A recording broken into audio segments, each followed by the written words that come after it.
as a proud student of the Zyx Institute. I pledge to strive for excellence in all my endeavors. I vow to respect and uplift my fellow peers. I commit to strengthening my education in STEM and to social justice issues. To empower myself and my community. Dignity and pride. I will act and uphold our values of integrity, unity, and responsibility. Dedicating myself to building a brighter future for our world. Together we will achieve greatness and honor the legacy of our ancestors. Black power. Black power. Black power. Black power. Black power. Black power. Black power. Black power. Black power. Black power. Black power. Black power. Black power. Black power.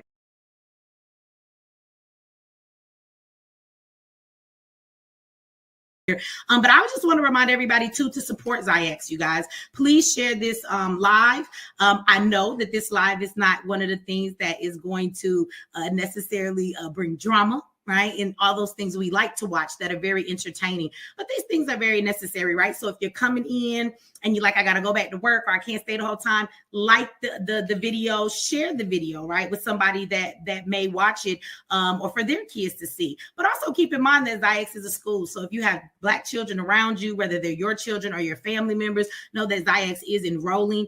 And Zyx does a great job, with these children. We talk about building our own systems, right? So let's talk about that when we talk about solidarity. Zyx is something that was created because it was something we had a need for, right? And so in the solidarity of that, we have to support these things because these are the things that are going to create our children to be in a better system instead of the public school system.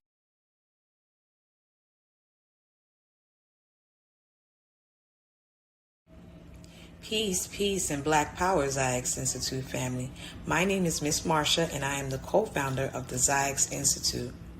I want to thank all the families for being here with us today for our 5th end-of-year celebration. That's right, 5 years.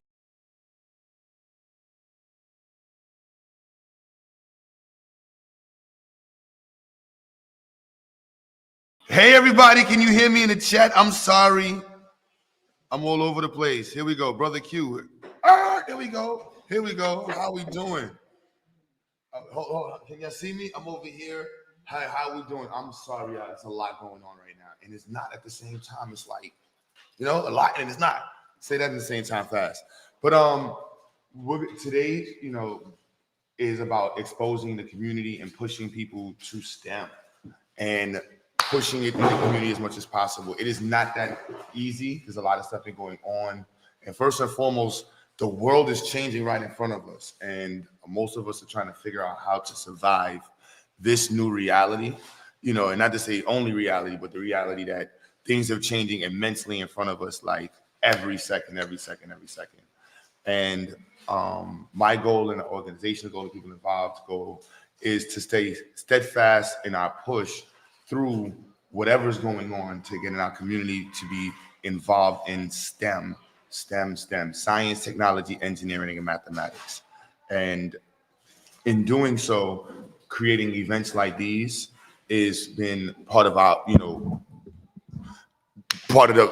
in which we do this. And the objective is, again, to increase the amount of Black people in STEM.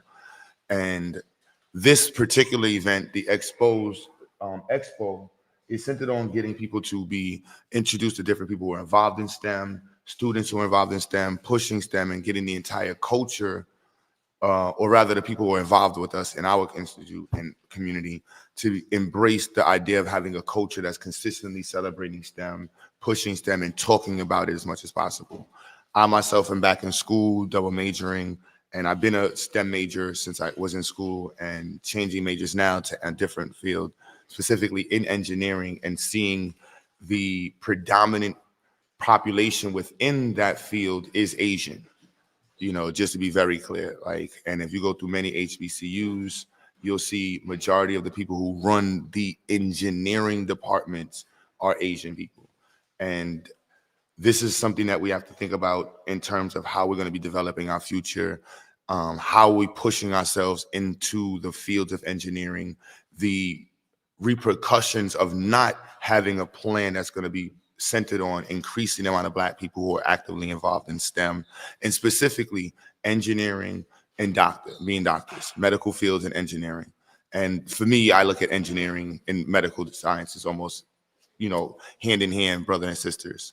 And the data is aligned with every aspect of the reality that Black people need to be pushed into STEM. The economic disparities that we see within our community would be addressed and have been addressed and continue to be addressed, all based off of how much money is garnished with Black people's involvement in STEM.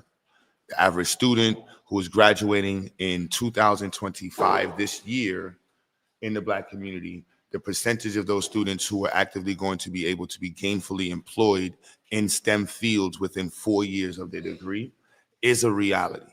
And that should be something that every single politician, every person who's a Black liberator, every Pan-African should have as a concentration or a center talking point within any of their discussion points for the community. And that's across the country and across the world for Black people. That's just something that we have to take serious. And if we're not going to take it serious, again, the quantifiable effects are drastically evident now. With the introduction of AI, the discrepancies or disparities that we find in racial disparities we found before the introduction of AI are going to be exacerbated 20 to 30 times over with AI. Now, we can also address, in 2018, there was a report said that if Black people were involved in AI, we could successfully address the economic disparities that are found in our community. If Black people do not get involved in AI, the economic disparities found in the Black community would be exacerbated and exaggerated to points of no return. When I mean points of no return, the exponential differences. If you saw the science projects, right, just to give you an idea, with AI in our institute, we exponentially changed from December, like quantifiably, exponentially. If you look at the projects from last year to this year, of course, with bringing on new teachers and other people and increasing the skill sets we have within our personnel. But let's be honest, what we were able to do with AI and with our institute this year, and what we know is going to happen and continue to happen with AI as we further the push with it. For example, every single project we discussed last year in our institute, we have accomplished, from building robotic arms, conveyor belts, infusion pumps, environmental engineering projects, industrial and environmental engineering projects, autonomous guided vehicles, material handling devices, radars, automated devices for all types of activities. We've been able to accomplish every single one of these endeavors. And the exponential rate of growth, if you look at our first 2 science fairs without AI, we struggled in terms of computer science technology and development of projects.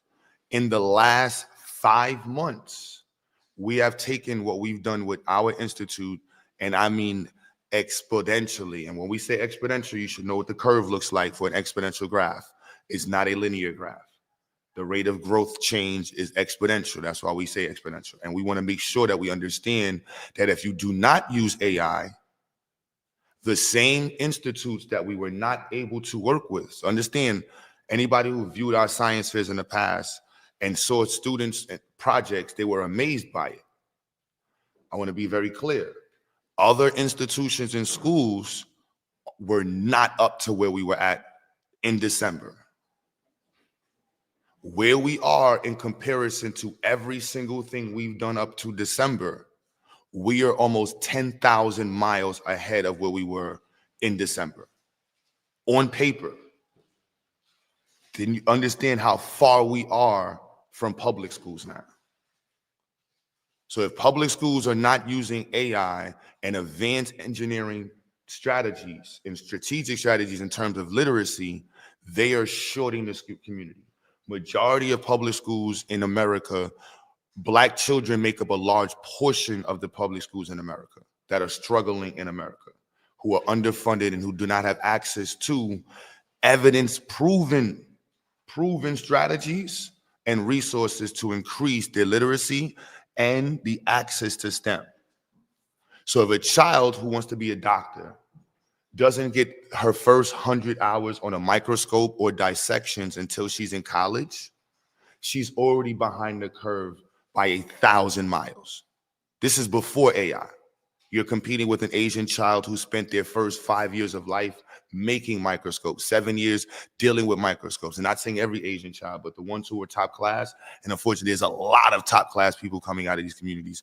You can just go on YouTube and look at the pursuits of these young people from early on. And if we're recognizing that there are communities that have completely thrusted themselves into STEM, thousands of mothers, the same way we see on Sunday, today was a struggle to get this event going on. All the football teams and coaches didn't have this issue. And I'm not going to, shame as much as I normally would, but the reality is if we can show up for football, knowing that 90% of those football players will be broke within 5 years of leaving the NFL, 98% of football players will be broke. I want to understand this. 98% of football players who make it to the NFL will be broke within 5 years of retiring from the NFL, and they will not be able to afford the injuries that will be with them for the entirety of their life. So understand that reality that we're pushing in our community when we're not looking at the evidence, the data. This isn't my opinion. You can just quantify, and there's plenty of quantified and statistic-based perspectives of the realities that we are dealing with. And that's the reality that we don't want to have happen to us. And so us pushing Black people into STEM isn't just like an opinion. It is a statistical necessity. It is one of the top priorities for every institution. When we brag about and highlight and share Ibrahim Touré's push in South Africa, when we look at people in the Caribbean or different parts of Africa, highlight that they're taking over their minds, we look at these technological feats as accomplishments that are socially needed, but the reality is they're technological feats that have to take years of development. You just don't end up an engineer. You don't walk into a park and become LeBron James. You don't end up being Kobe Bryant. You don't end up being Clarissa Shields. You have to push and make yourself that, and it's a community that made Mayweather. A community of families that took their time for years to make Mayweather. And so we have to look at it and say, how many Mayweathers are we creating as doctors in America in 2025 when the country is blatantly being torn apart more than we know has been in the recent years? The government is tearing apart programs. The government is attacking things that have been largely dedicated for Black people. The level of uncertainty that is plaguing our community, that is permeating the world, is a reality. Within that reality, though, there is security that has been there for the longest. Oil refineries are not scared. Automotive engineers are not worrying. Software engineers are not worried. Doctors are not worried. These fields are going to be here regardless of what the economy looks like. You're going to need a surgeon. Somebody right now, like me, is looking for somebody to transplant some hair into their head. Right? There is a need for these forms of science, and the reality is not going to change. And so when we're looking at ourselves and saying, like, how do we take our culture and push it to the limit and push it in directions and trajectories that we have not been programmed to see? If this was a football or a stripping event, or this was a rap battle, this was a cookout, Memorial Weekend cookout where you can come wear your fashion from Easter Sunday, we would have tons of people here. But as educators, as leaders, we have to figure out ways to actually increase our community's understanding of what the priorities are and how to actually achieve these priorities and properly quantify and objectify our goals so that way we can understand how to actually go about getting what we want. And when we don't acquire what we want, we understood what we did to end up where we are. We're just not willy-nilly it. We're saying, no, this is the exact way we step, and we understood each step. And then based off of those previous steps, we can now go back and analyze the steps and see where we were in error. And that's what an evidence-based approach is. We're looking at the data, we're looking at the evidence, and we're saying, this is the best strategy. Having our students take the SAT exam at 15 years old, 3-4 times, so that by the time they're 17, they're at a 1400, they're at a 1500, just because they did it 5 times. Celebrating the students, making sure that every student, like in my institute, my goal, I got to find a way to get my students put so much work in, and to see them up at night, like, it's really amazing. They need to be paid. Like, that's not their parents' priority. That's the community's priority. Like, we need to make sure these kids are getting $500, $1,000 a month, minimum. This is what it looks like. This is the level of investment that protects the future and makes sure that there's a level of reciprocation that's understood in the future. The community poured into me. There's no parent that should be feeling as though my student is just a one-off child who's studying by themselves and not supported, and I'm doing this by myself. That's not how it works. And if you don't believe me, I'll send you some links to some YouTube channels where you'll find 3,000 Indians studying calculus together on a Saturday night while we're watching boxing matches. Right now, tonight, while the game is on, I will send you, there will be about 700 Indians practicing biology. And I know fake YouTube channels. You go in the chat and you're going to see 700 different people trying to answer the question on the screen. Because those 700 to 2,000 people understand this is going to take me and my country to the next level. When you hear them little kids say, death to Pakistan, death to what's the other country? Pakistan and India, I think, is going at it. They're pushing a level of more motivation and competition that's not seen and understood in our community. I hear so many foundational Black American talks and this and that. We need to put on in the community, as much as we're saying Black power, Black this, and LeBron James and Puffy and Michael Jordan that, what is the output? Are we sitting back saying we actually can produce 25,000 cars every 3 months? You come to Black America, we can produce the bridges you need.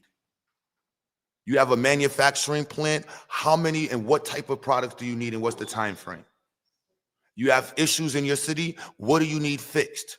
Is it a structural engineering problem? Is it a system issue?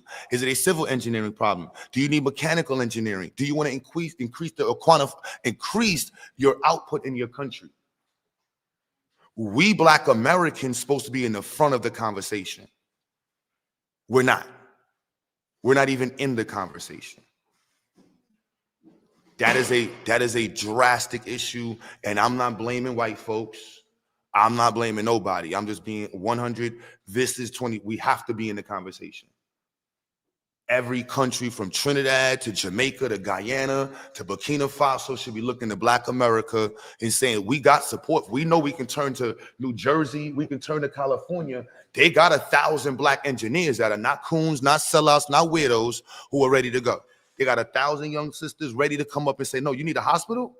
I can build the hospital for you. I know exactly where to get the machines from. I got the doctors that can train. I got the teachers that can train the doctors so that way you can properly transition this to your country. We shouldn't be looking to Germany and Japan to develop manufacturing plants when we built America. We shouldn't be looking to Japan for understanding of robotics. This is we Black folks, we like to say that melanin stuff. Black people that have been involved in robotics since the start, engineering in America. What made America great was America putting money in Black folks too. Them proud Black folks who were some of the top inventors from the 1920s, 1910s, 1930s, revolutionized the toaster, the light, the street light revolutionized the world.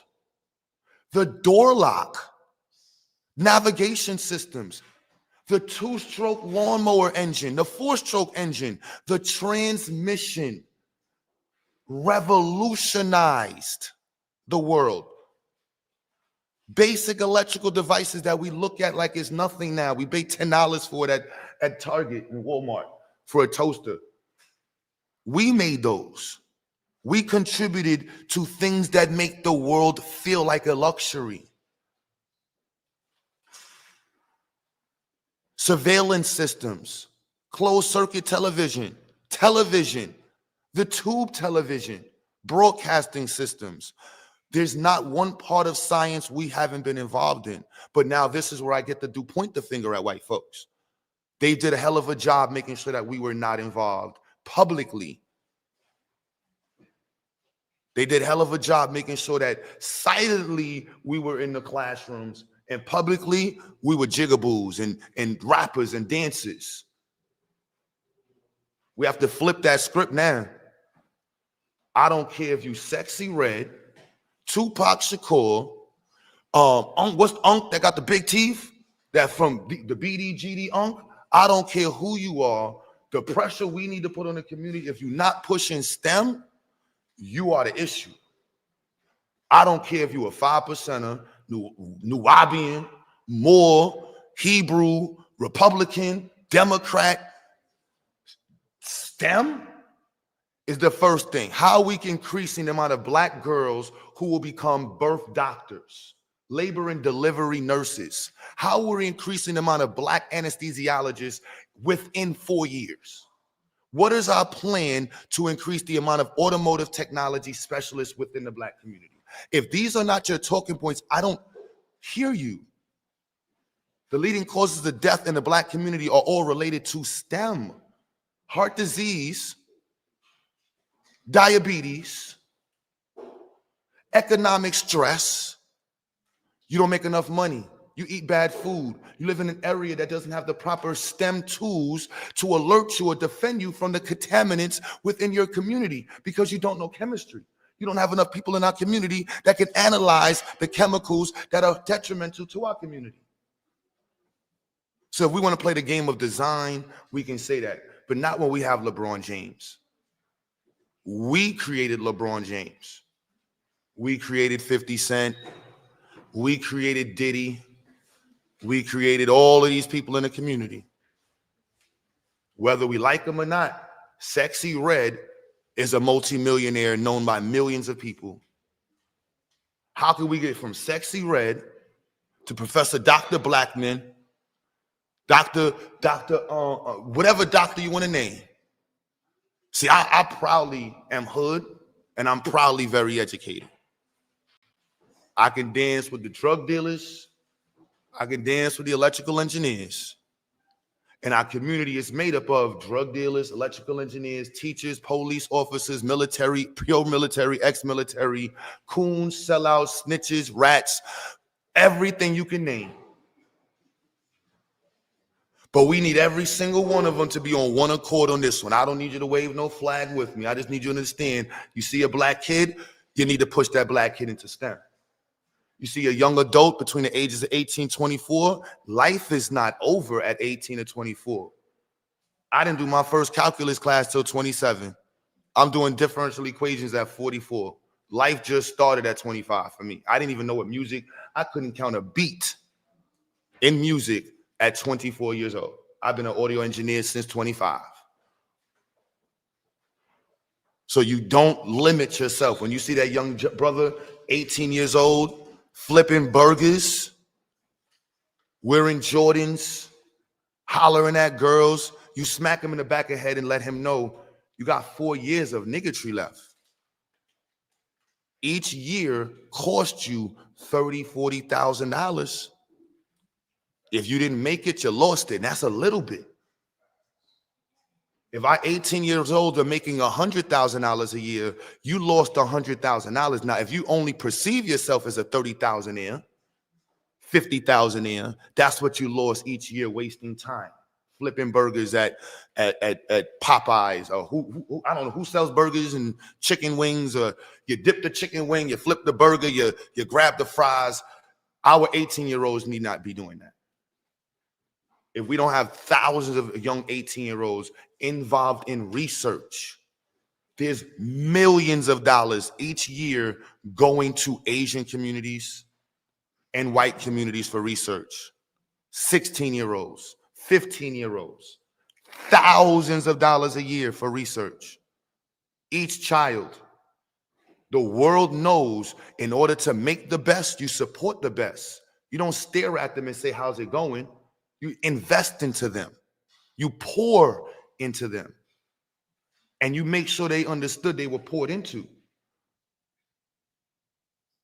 This is how you create a LeBron James. This is how you create. We know what to do. We saw what it took to make Michael Jackson. We watched the movie. We cried. Why he beat him like that? Why Joe beat him like that? The greatest performer to ever walk the planet. We have blind musicians who have walked the planet and done feats that no one ever thought was possible. In 2025, we cannot afford to play the game. There is AI with us now. Many of you did not watch stuff like we watched in our 80s. I was waiting for AI a long time to be able to walk around and know that there's a computer helping me anytime I want. I like Star Trek. Many of you are Star Trek fans. There's R2-D2s. These robots were waiting around for a long time to be able to support humans, and we're here now. And we're arguing over, should we be dancing to country music or not? Is Sexy Red Muslim now? Did Math Hoffa lose his station? Is Charlemagne the God going to be like, this is what 3 years from now is going to look back and say, what were y'all doing? There's 88,000 churches, if I'm not mistaken, in New York State alone, or something like that. 8,008. There's thousands of churches in New York City, and in Brooklyn, if I'm not mistaken, I think there's thousands. I can pull up the number. I forgot the number. In Brooklyn, thousands of churches. We got here this morning. I forgot what it sounds like. They hear the good Lord and the music going. I'm like, we still do this? I didn't know we still did. No, more power to all my Christian brothers and sisters. 3 years, 3.5 years, Donald Trump is going to be leaving the office. 3 years, the world is looking at America and saying, we don't want you no more. We don't really care. Where are the black people in this conversation?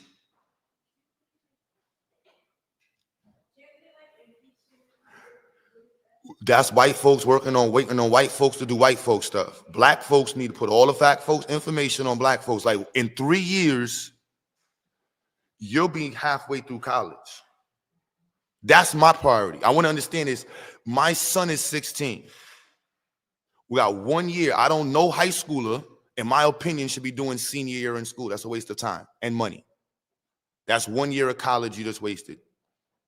The data shows your 17-year-old, 17, not 17 going to 18, just turned 17, starts college, community college. Any professional degree, you're going to be making more money and more successful than your entire graduating class 9 times out of 10. And if you scaffold your degree, that means you build on top of your degree. You did a 2-year degree in medical technology, nursing. Your 4-year degree, now you did anesthesiology. Then your master's degree, you went for surgery anesthesiologist. Now you just building on it. Then you backtrack, and then you also did a certificate, an 18-month certificate in education. Now you're a certified teacher. Then you back forward and then a special building and leadership 18-month degree. Now you can open a hospital, you can open a school, you can run a surgery lab, and you started this with a 2-year degree. So in 2 years, at 17, with a nursing degree, you're doing $90,000 to $125,000 a year. Restaurant hospitality degree, $85,000 to $90,000 a year. Building maintenance, $80,000 to $90,000 a year. software security maintenance. Like there's so many 2-year degrees at community colleges that will take a student with a 900 SAT score. A 900 SAT or 17, and you're already enrolled in college, you are now a phenom. Your other friends are still in school arguing about which rapper made the most money. You spent your last year in high school doing what you're supposed to be in college. Don't start at 16. The data shows it. So my son goal by 19, the goal is him doing 85,000 a year. This is how we attack the economic wealth gap. When I was 18 years old, I was making, I think maybe $6,000 a year. Then it got to like 12,000. I thought I was, it was like $300 a week. A little part-time job, $300 a week, $400 a week. Then it was like, all right. Then once I got my house, I was like, oh my goodness, I'm not making nothing. This is when I turned my house into a farm. I'm like, I'm gonna put a music studio here. I'm renting out that couch, this couch. I'm turning this into a business, that into a business. I'm like, this don't make no sense. I'm paying to live. This is crazy. So when I see young brothers go through that same walk of life, young sisters like, hold on, no. Shout out to my HBCUs, but the average debt a student accumulates after 6 years, because it takes typically 6 years to finish an HBCU, so $100,000 of debt. And debt is exponential. Each year it exponentially increases based off the interest, which is compounded. This is math. You owe $100,000 after 4 years of not making no money to 6 years, versus a person who owes no money and got a 2-year degree and they're making $70,000 at 17, 19 years old. The average black family does not have two people making $70,000 to $100,000 a year in their home.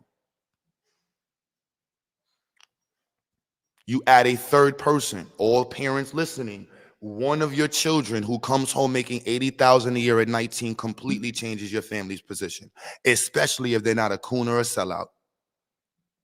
And you continue to develop them. By the time they're 21, they're doing $120,000, $135,000 a year.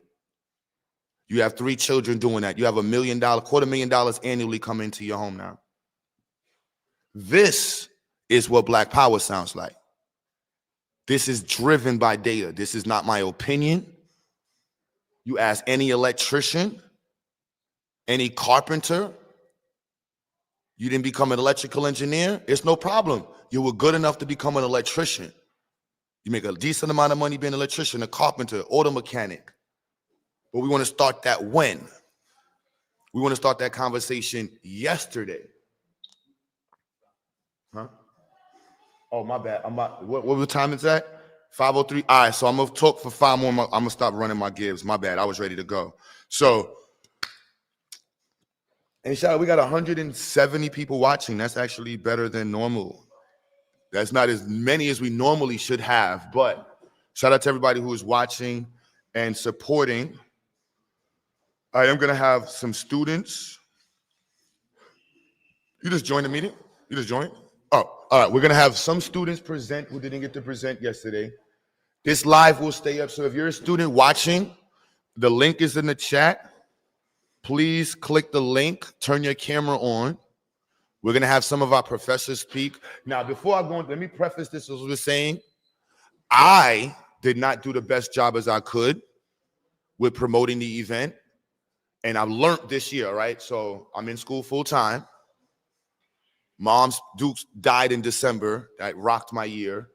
And there's a lot of changes, and we're relocating. We didn't know we were really relocating this year until I think like April, like the end of April.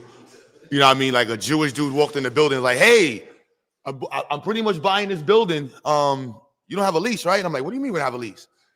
Like, all right, let me know. What we got to do to get you to leave? I'm like, we didn't know we were leaving. We didn't, hold on, what's going on? I'm just being 100%. So, and this is while I'm teaching. And just to be clear, you know, it is an entrepreneurial perspective that many of the students get to see the realities, because most schools are protected by state money and different stuff. It's different when students are seeing you in real time deal with this as an entrepreneur and as a small business owner. So these are things that go on. But through that experience, and not due to that experience, at the same time, the communities was at the, you know, I don't know whatever you want to call it. I'm an atheist, but whatever you want to call it, you want to say, whatever you want to say is happening, but somebody's sprinkling some sauce on the sauce right now. And we got offered a space in North Carolina. And the woman who's, first of all, shout out to her son, brother Bobby. And the woman's name is Miss Peggy Carr, who happens to be one of the highest names in education you can actually reach, as she was the commissioner of the National Educational Progress and Assessment Bureau. I worded that all messed up. And in Brooklyn, we got offered a space, a lot of space in Brooklyn. Our particular one room will be, if we do this right, we have almost 7,000 square feet of space. And if we really do it right, they want us to buy the building, and they want us help us to get to the space to buy the building. And you know, I can't ask for a better situation. We have to work for it. We have to grind, but the result is right there. And so to everybody listening, we are now looking, I want to make sure we understood. We're doing this again in December. I'm going to be in school. I plan on taking 6 classes next semester. I'm trying to knock out 2 degrees. So I'm doing part-time 1 degree, full-time the other degree.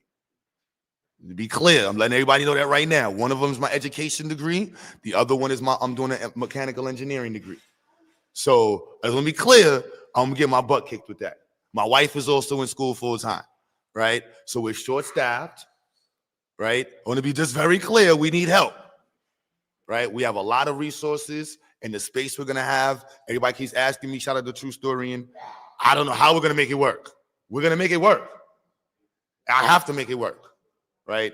Combined between Brooklyn and North Carolina, I think we have almost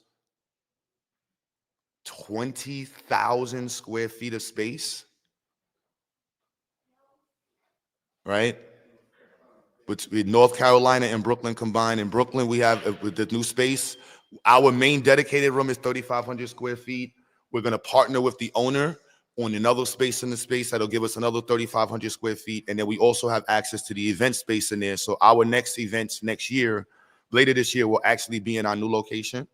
And hopefully, with everybody's help, we'll be doing this in North Carolina. That's one of my hopes this year, is if we can get this, I think I've been stressed out. I'll be crashing out. Sorry, students.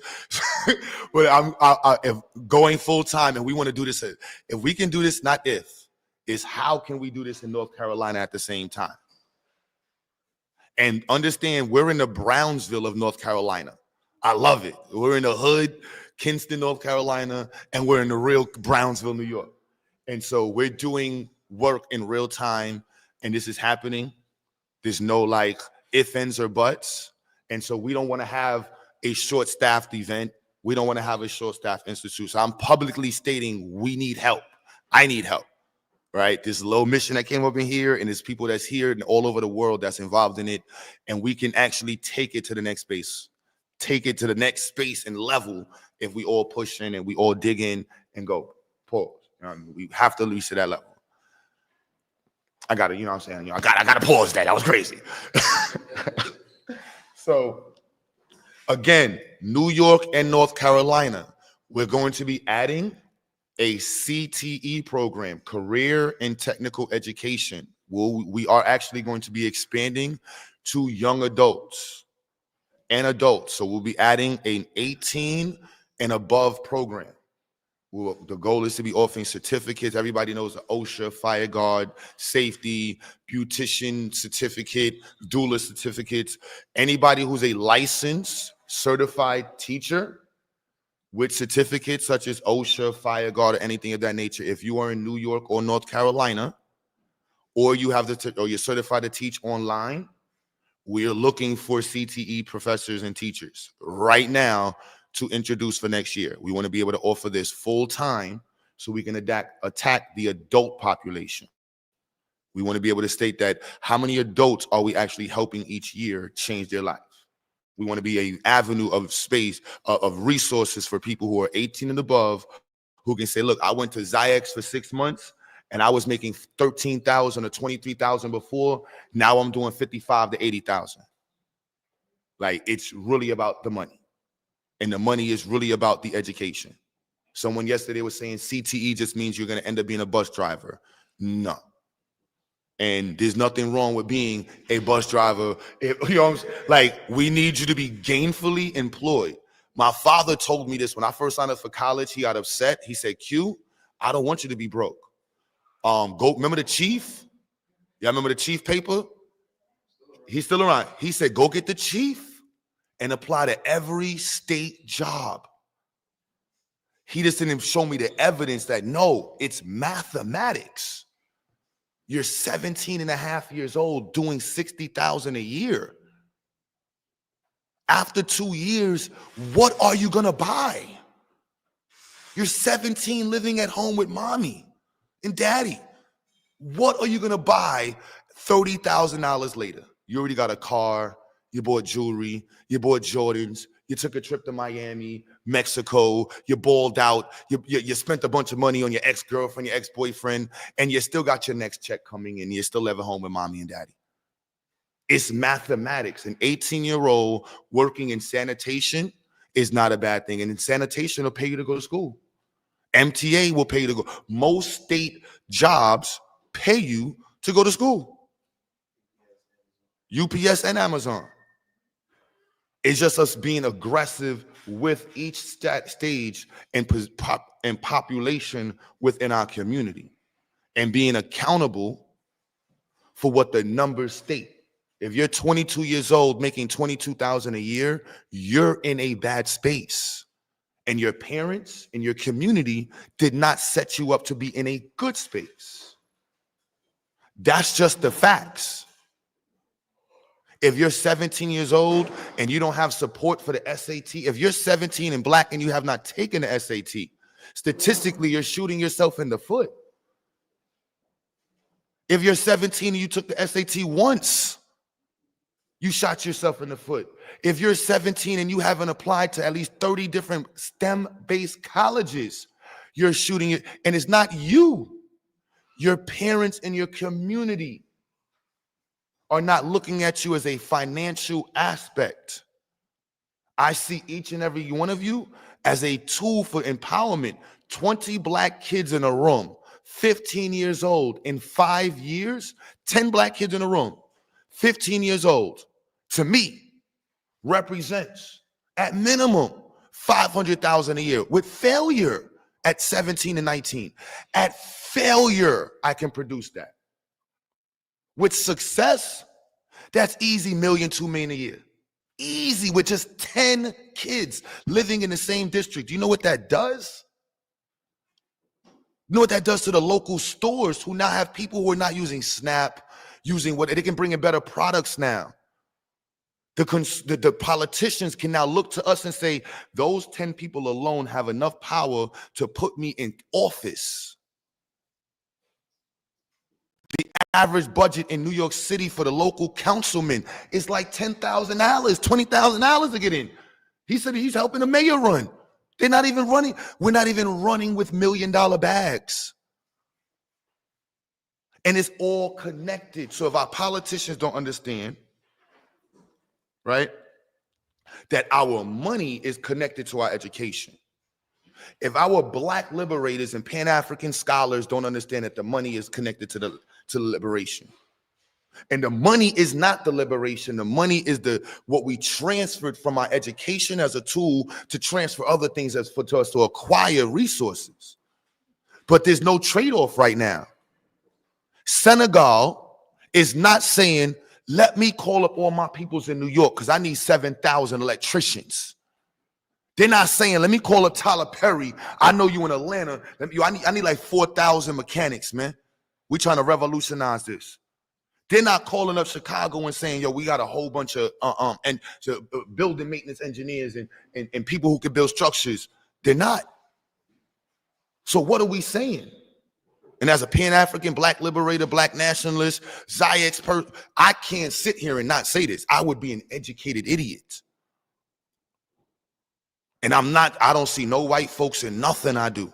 I don't even think about, honestly, in the competition level, I'm not competing with white folks. Asians is the competition. Intellectually speaking, Indians. I don't even study off of white folks like that. It's Indian people who I'm looking at in the classroom, and I'm going on YouTube and looking at, damn, how do you do that transformation? How did he do this equation? And then you look at the comments. All the comments are in Bengali, Indonesian, Cambodian. They're not playing. They're not playing. So when I see Black YouTubers and Black people online who are promoting STEM, those are people that are the priority. That's the conversational priority. Anything besides that, I don't know what we're discussing. So my bad, I'm not gonna run my Gibbs anymore. That was my talking point. And forgive me, again, I didn't really organize the event today, so as best as I should have. So some of the speakers didn't show up. Let me bring on Brother GA. Brother GA, shout out everybody in the chat. Please donate and support. Donate and support is all going to the new location and to materials. Brother GA, you there? I don't know if Brother Identity is there. Sister Anaya, I see you. Marsh, if you could put the link in the chat so any student that wants to present, they can represent. Okay. Here we go. We hear you. Okay.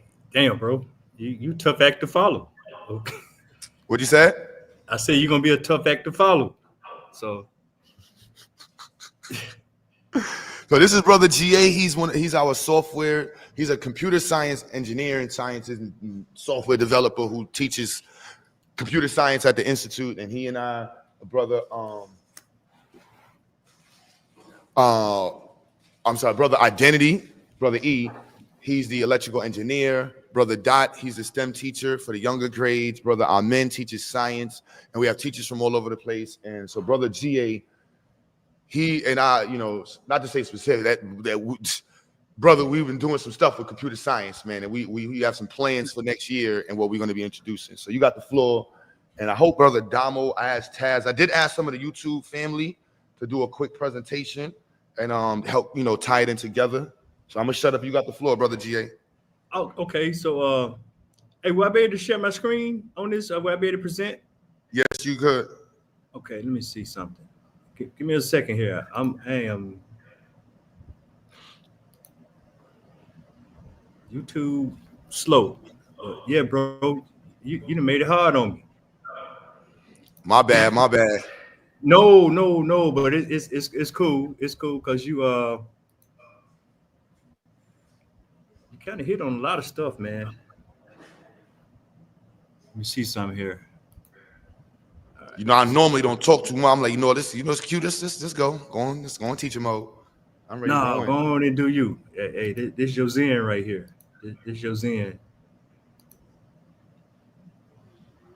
I'm just trying to figure out what I want to share here. I'm trying to pull up the presentation because you told me presentation. No, you good, bro. My bad. I freestyle. Yeah, you good with it. So I'm just trying to figure out how to grab my presentation here up in StreamYard because I got little cues built in for me. And I just want to build off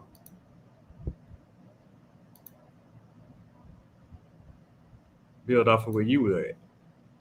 Okay, so I'm going to have to upload the file. So give me 1 second.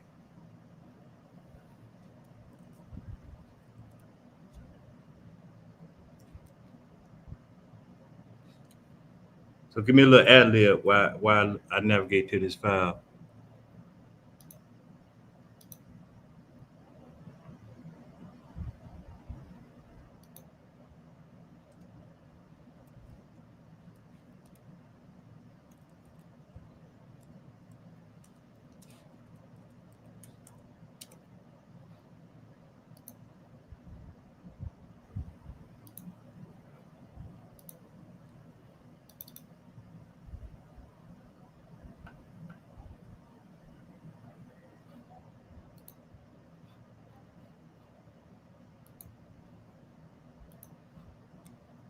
Try to do it like this.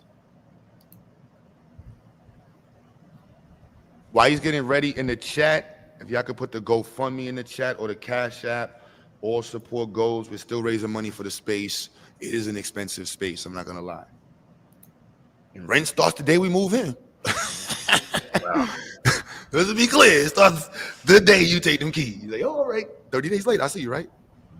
7,000? 6,000. All right. Yeah, I said it right, 6,000, y'all. And if we take both rooms, it'll be 9,000, 9,500. Gotta love it. That just sounds good. 9,500. You know what I'm saying? That's 108,000 a year. That's yeah, you gotta love it. Gotta love it. So who we got in the building, Q? We have Anaya and her brothers are ready to. Sister Jada is there. Brother Dev.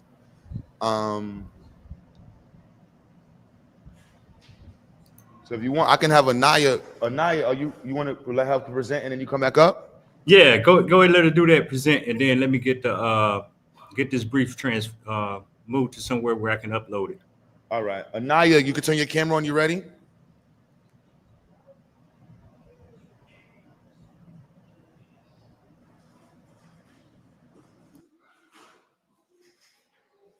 Hello, can you guys hear me?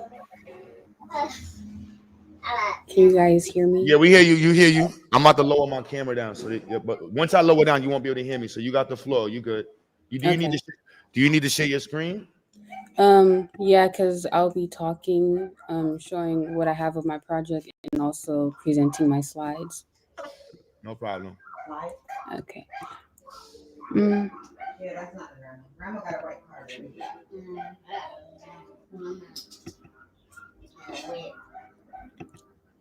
Okay. Hi, my name is Anaya Hicks. I'm in 11th grade. My project is a low-cost infusion pump. An infusion pump is a medical device that delivers medical fluids like medications, nutrients, and fluids into a patient's body at a controlled rate. A low-cost infusion pump could reduce healthcare costs, making them accessible for patients in various settings. The problem: the average cost of an infusion pump can range from $200 to $1,000 per treatment. Patients on average need their treatment multiple times a week or month. High cost of infusion pumps limits their use in many settings. Manual fluid delivery increases the risk of dosage errors. Lack of affordable alternatives for smaller clinics in third world countries. The solution: a 3D printed infusion pump. The solution for this is to develop a low-cost 3D printed infusion pump that automates fluid administration, minimalizing errors and improving reliability. Materials being used: so a 3D printer, which Mr. Q did print out the pieces for me. The stepper motors, I have all this stuff over here actually, so I'll be showing everything that's on the screen. The syringe and tubing system, the control unit, and everything like that. And these are the links to everything that I used. And the conclusion: the goal of this project is to make an affordable infusion pump for people all around the world, especially in the Black community. The goal is to help my community. I'm helping out with the medical field because medical equipment is expensive. So, of course, my project isn't finished. It's a work in progress, but Mr. Q said I should still show. So this would have been the board to have.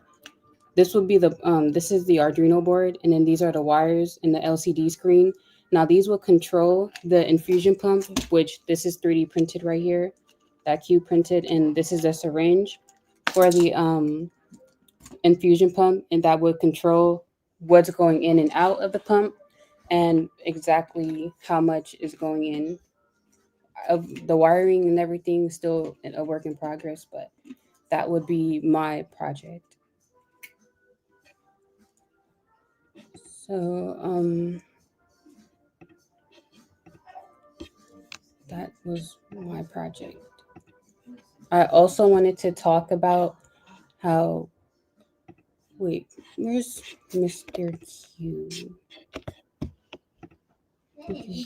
Okay. I also wanted to talk about the more of the why I'm doing this. I'm doing this more for my Black community, simply because A lot of we're always at risk, and it also has to do with health. And we in health in the healthcare economy, we are definitely being priced out. Everything's expensive in it, and is very not non-affordable for us. So the goal is to make a low-cost infusion pump because, as you can see, the dosage for everything is very expensive. So if I can help my community by making a low-cost infusion pump, then that means um, sorry, then that means um, we'll be able to have access to more things because this over here was 3D printed and I'm able to make it at home. So imagine how I can help my community everywhere and everywhere else. So that was my project and that was my presentation. Thank you.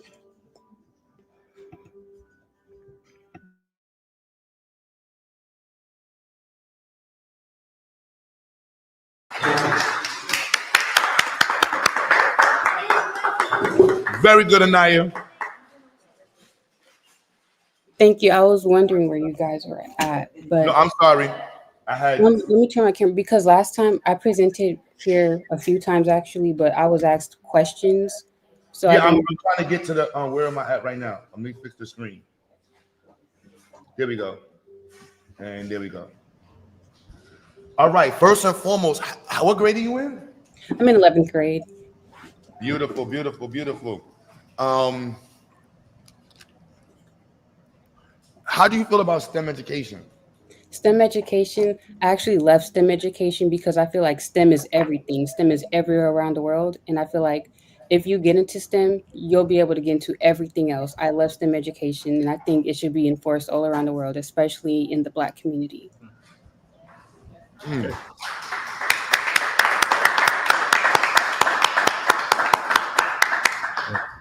Hey, how was the process of, and it was challenging because you're in California, so it was really challenging getting back and forth. As a student who's on Zoom and a homeschool student, how was the experience online with STEM? The experience online with STEM, honestly, because obviously I've been in Zyx for 4 years now, and it's, in my opinion, like just as being a student here for 4 years, I actually like. I don't think it's that bad, and I think actually it's a work of art because from where I started when we were just doing popsicle sticks to now working with wires and Arduino all over Zoom and online, I think it's amazing. It's a work of art, so I like the process. Beautiful, beautiful. Where do you see yourself in? Because you're 16 now. Yeah. Where do you see yourself in 5 years at 21? I see myself working in the medical field because you opened my eyes with this project. Even when I saw my mom give birth, I knew that's exactly where I wanted to be. I want to be in the medical field. I want to help patients, and I also want to help women give birth.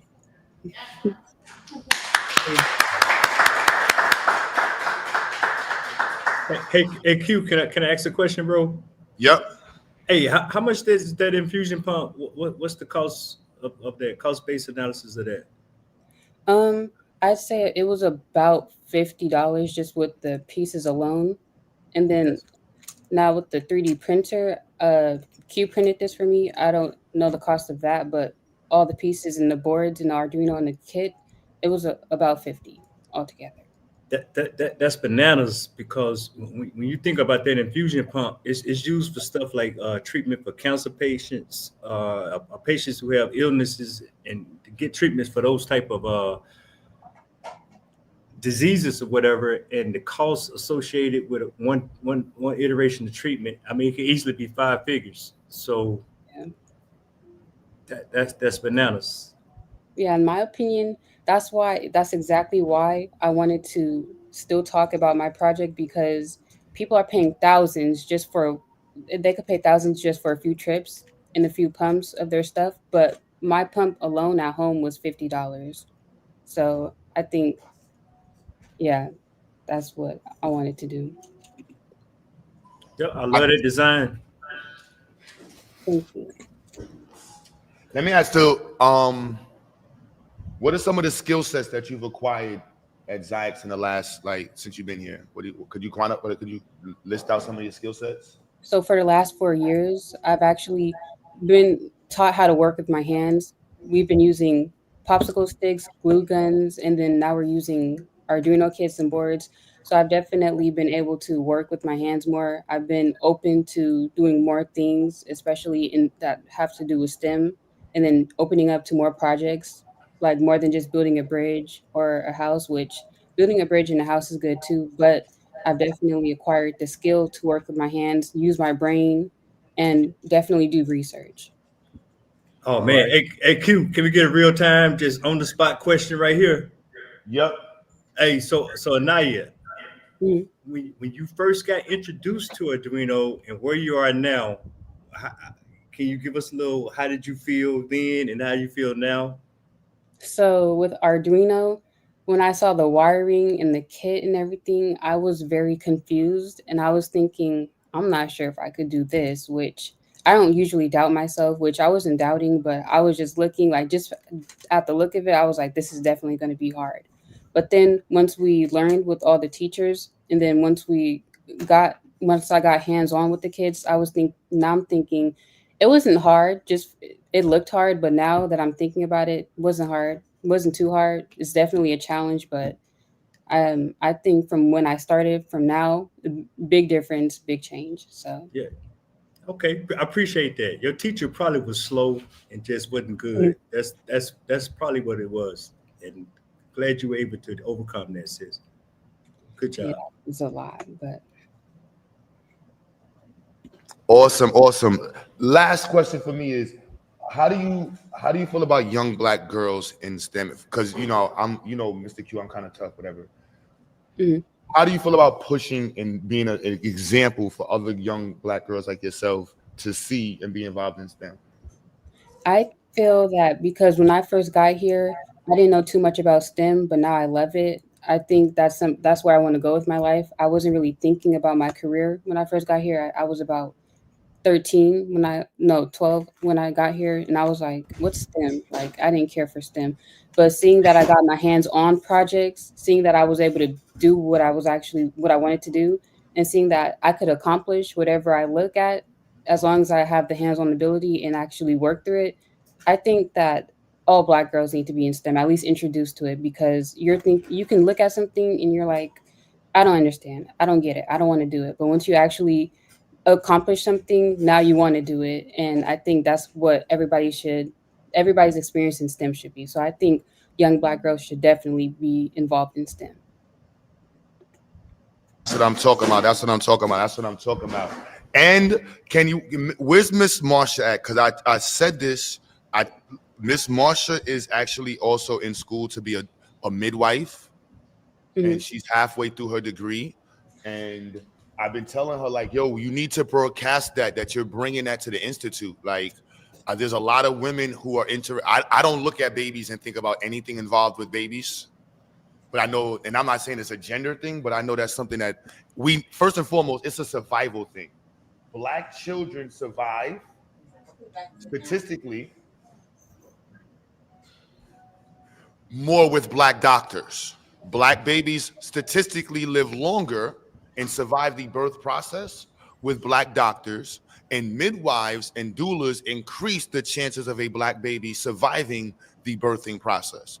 And the mother's representation through that experience. See, Marsha, I'll be listening. Yes, doulas increase the representation that Black women have in the hospital, because you're drugged up, you got an epidural in your back, you're screaming in pain, your legs, whatever, and the doctors are looking at you like, this is just another nigger. This is just another nigger birthing another nigger. They can take the pain. Wow. Right? That's just another. That's what they see on the table. And so the doula makes that person who to that person is a nigga. No, that's a woman who has rights and needs to be represented. And that's birthing the future of our community. You need to take that right. That's the next. If it was LeBron, if you knew that baby was LeBron James, you would look at that baby different. If you knew that baby was the next Mayweather, You look at that baby different because they love us when we play sports and basketball and we come. What's the Megan Thee Stallions? But when we look at that baby and say, no, that's the next Mae Jameson. That's next Elijah McCoy. That's next Thomas and Carroll right there. They're like, hold on, she don't need an epidural. Let her bleed out. This is why doulas and midwives are important. So to hear you say that, Anaya, I just want to stress that to Marsha. Great work, great work. So while we're introducing you, is your brother gonna go on as well? My little brother wanted to go, but I wasn't sure if the kindergartners were going. He can still go. It's all right. We're it's all about pushing it. So if he wants to go, you can get him ready and come back up. Okay, that's fair. All right. While he's doing this here, I have some of the sisters that are with us in the building, and pushing our community is there. So it's not a gender thing, you know. Let's clap it up for you first.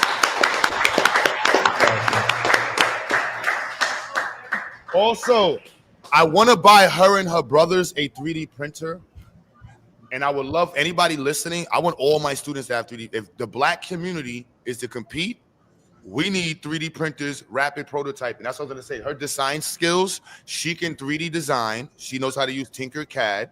She knows how to code. She has mechanical skills. And we're working on pre-calculus. Did you finish your notes on pre-calculus? Yes, I did. It's a lot of notes, but I did. Thank you. Thank you. So we're making sure that they can compete. Competition is how we look at the world.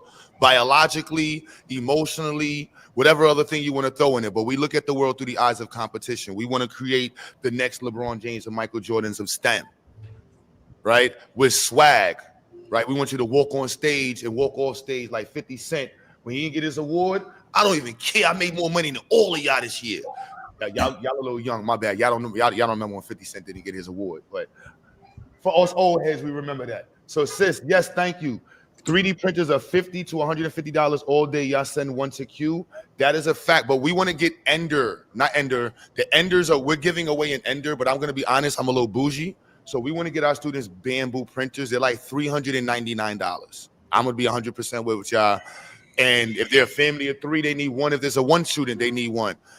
We have it in our building, but they need 3D printers. I'm just going to be completely, the world needs, if you can get your child a Jordan, an iPhone, right? If you order Uber Eats for your child more than once a week, you can afford a 3D printer. And if you can't, just come on my YouTube channel 3-4 times and we'll guarantee to raise the money for you. Your child needs a 3D printer. They need Tinkercad. They should have Arduino. They should have electrical kits and a power supply. It's 2025. If you don't have these things, let me just get a white power in the chat. All right. So I just want to be clear on that. If you don't have these things, this is the reality. Right. So please, Anaya, when you go in the chat, put your cash up in there. Please send her a couple dollars, y'all. All the students, however we make this work, we want them to be supported. Anaya, so go get your brother ready and come back. All right, sis? Okay. I appreciate you. So, brother GA, you got the floor, and then I'm gonna introduce the sisters right here. Okay, bro. Can you go ahead and that's awesome. So just quick disclaimer. When I was asked to do the presentation, this thing has not been synthesized or refined, but I want to talk about the journey on where we're at right now.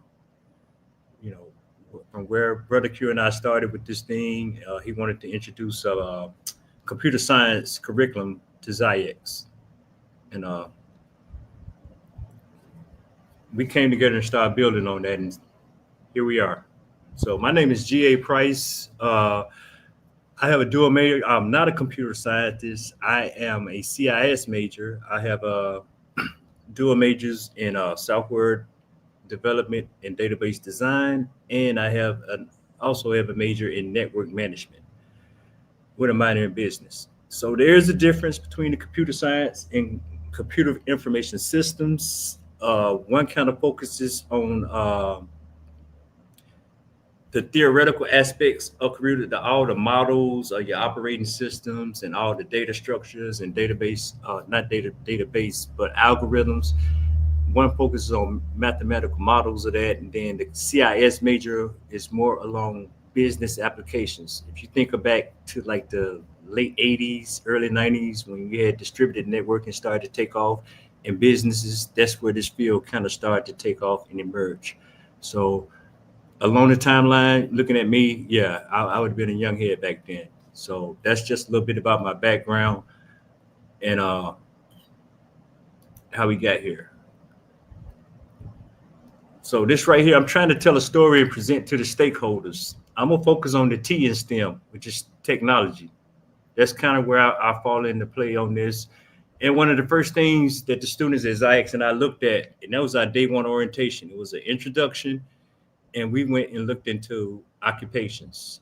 And this is a great tool here. I'm an advocate for data acumen, and I believe that the more we talk about where we want to go, we really need to put the data in some type of matrices. And here we can just follow the money and see what's on the horizon in the tech fields. But not only the tech fields are listed here, you have all fields. You have all the fields or sectors of industry you can find right here at the Bureau of Labor and Statistics. But we did an in-depth look from a CIS perspective, and we saw some of the jobs and stuff that took place. Because I only have 10 minutes and we have other people that want to present, I'm not going to delve into this, but for the students and the parents, this will be loaded into the Zyx, into the classroom for all to go back and examine. And this is just something worth looking at because we're trying to pursue sustainable futures to follow the money. And bro opened up with a powerful just statement on the whys, because this is not just one aspect. You know, I grew up hearing go to school, get a good job. But nah, you know, you're gonna go to school and you're not gonna major in basket weaving. And no disrespect to anybody that has a degree in basket weaving and get a good job. It's a comprehensive plan that we're trying to resolve for the future. But that's one of the first things that we did look at. And he kind of hit on that in this opening monologue. Then next, that came out a little. Let me blow this screen up so I can follow this a little more because I got cues built into this. Here's just some articles on why STEM, because we're talking about changing the faces of STEM. And ever since I met Q, I even just got introduced to him on the internet because we still haven't met personally. But that's been his mantra, and this is a why. And these are just a few articles on where we're going. You know, you got one in there from Defense News that's talking about an autonomous port coming to Texas. Autonomous mean vehicles that don't have people driving them. Here's another article. The next article is just talking about how businesses are leveraging AI to improve their bottom line. Then I even have another article in here that lists, let me read that headline. So, about supply chain, how they're going to be leveraging where we're going to use data acumen or statistics to improve supply chain management. And then the last one down here is just shout out to my man True Story, because it's the Algorithmic Justice League.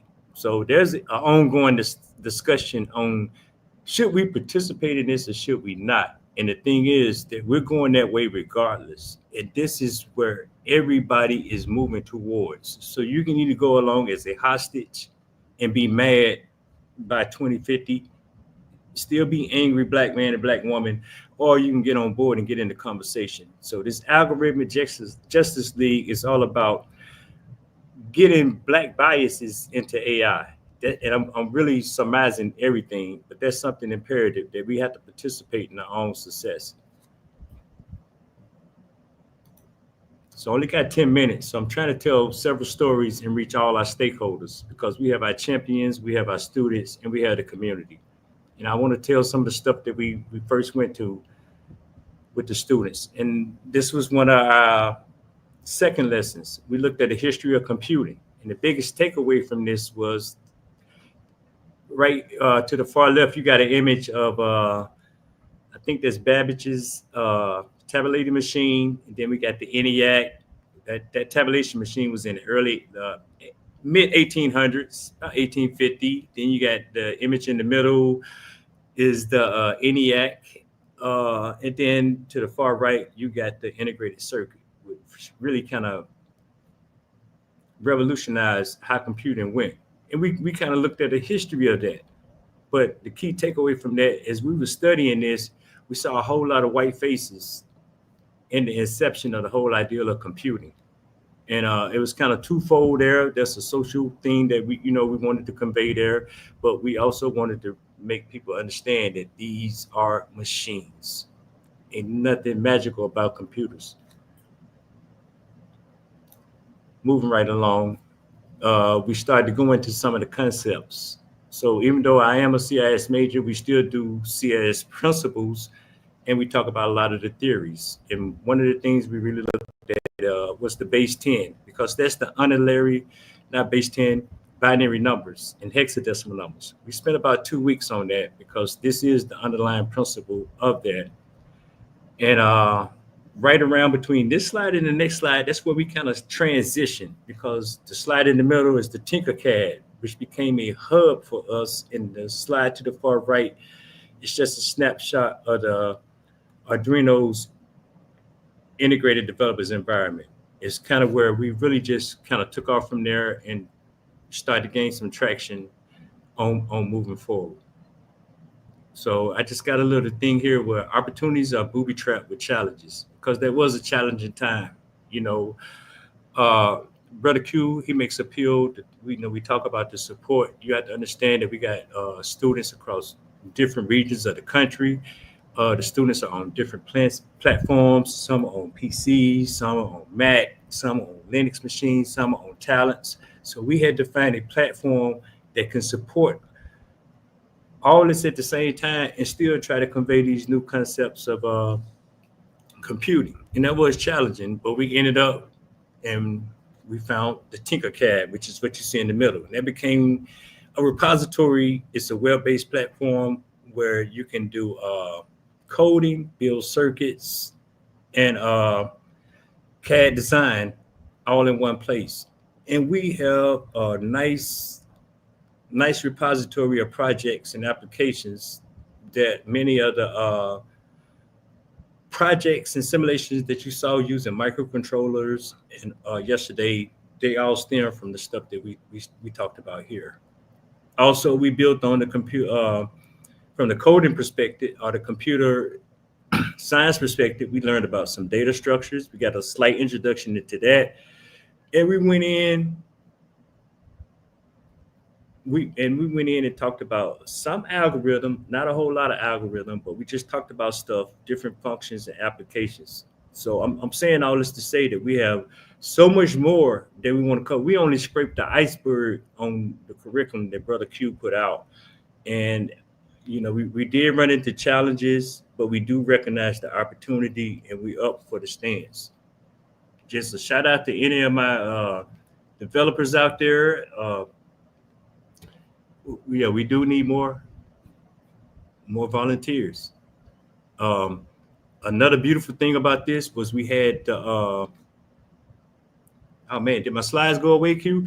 Another thing about this was that we had we got Brother Eric on board, who's an actual electrical engineer, and that thing was crazy because this was a learning curve for me. Was to learn how to wire circuits and to come by and try to teach somebody else how to wire it. But I had to get the circuits complete so we can learn how to put the code in there.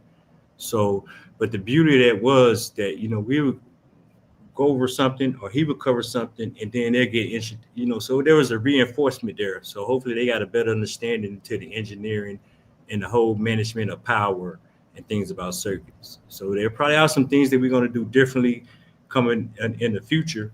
But I think it was just a beautiful thing that came of that, because as I go into this next slide, we kind of had a point. I can't remember if this was like October or November. And I know I'm throwing a lot at y'all, family, but I know the students will kind of remember this. And some of the parents probably remember this. And you all may not be aware of this. So we're just giving you a little peek on what it took behind the outside.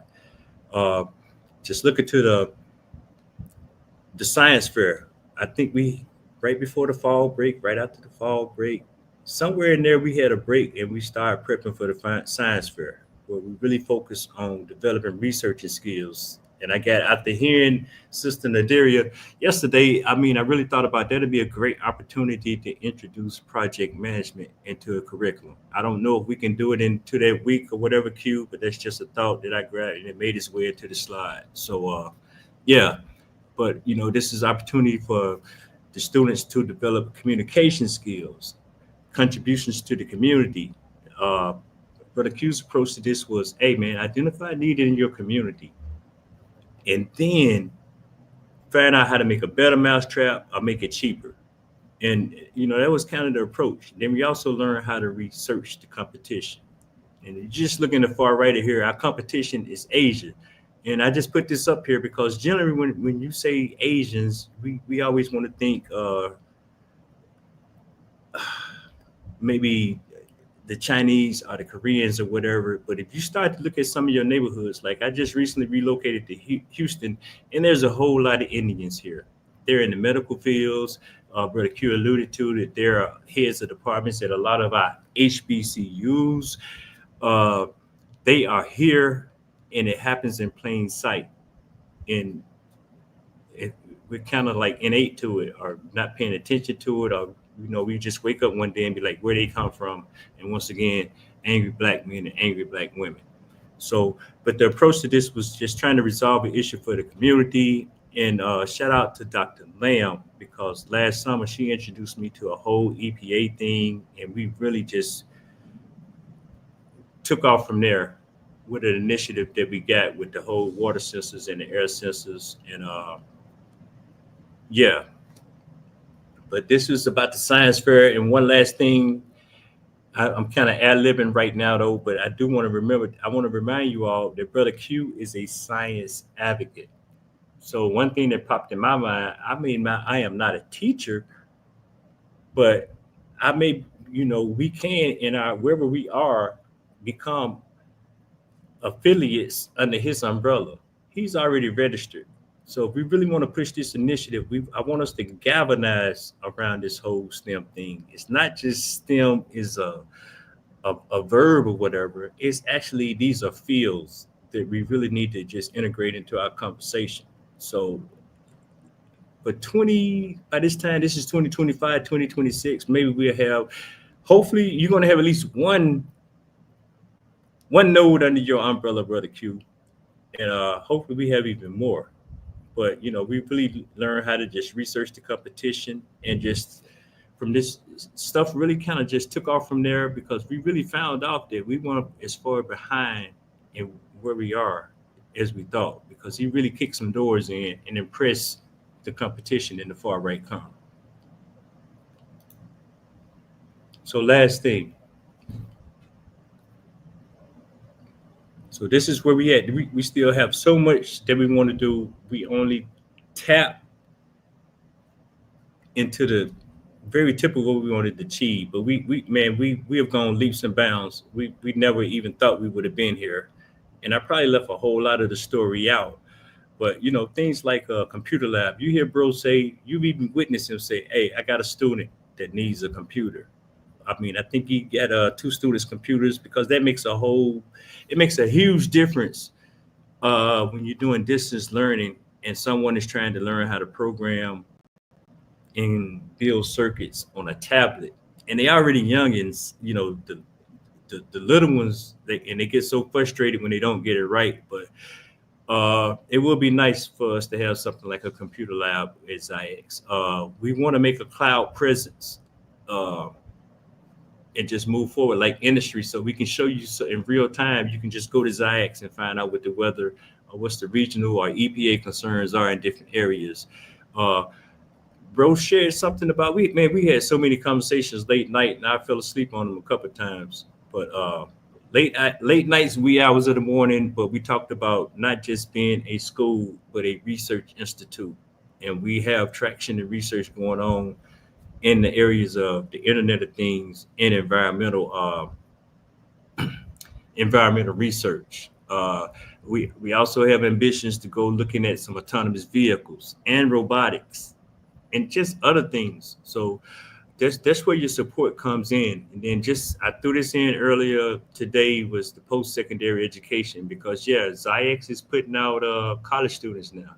You got jokers is going on to a different world, but it's not that the umbilical cord is going to be cut. We have to find ways to still provide support for them.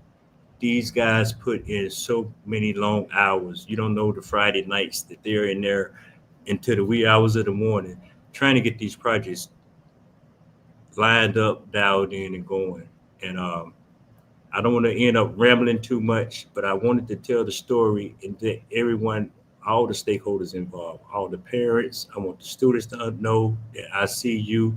I want the staff to know that I see you. And I want the community to really see what's going on. And I'll fall back from there. I hope I made my 10-minute mark with the Q.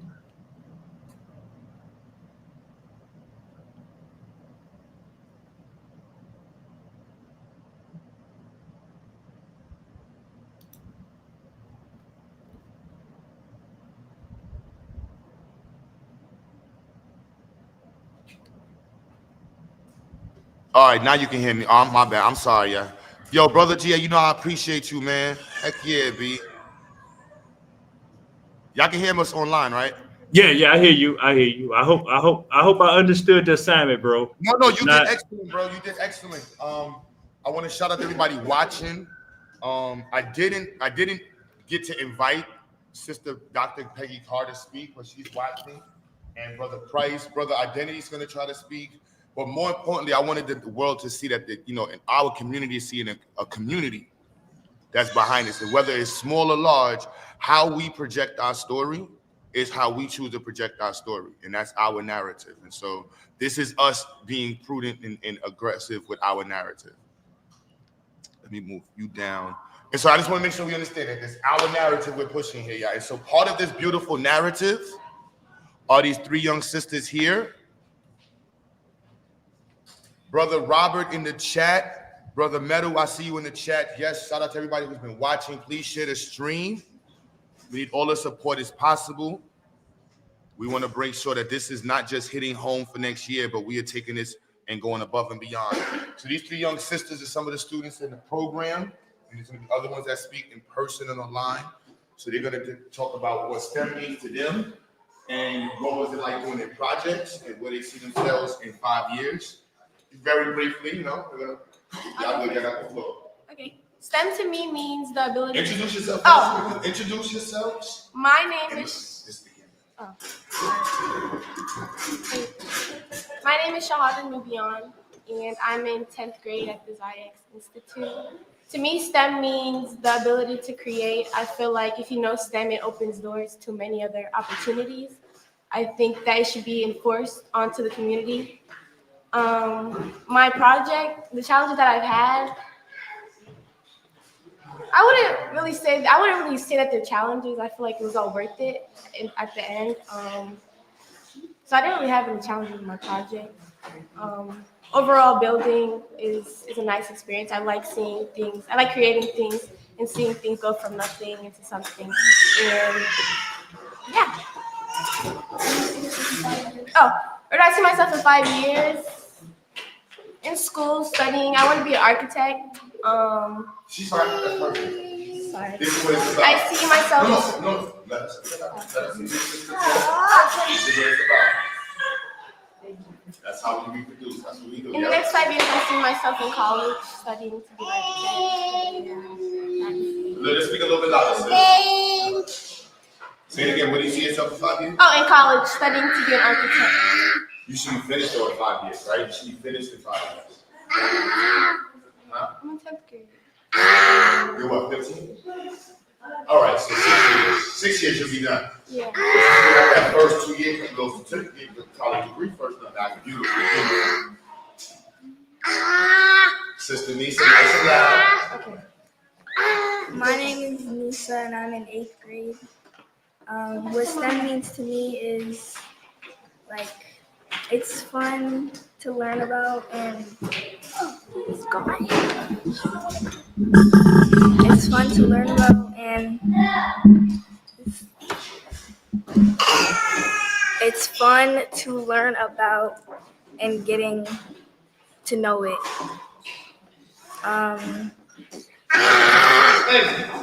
My project, I didn't really have, coding it was really a struggle for me.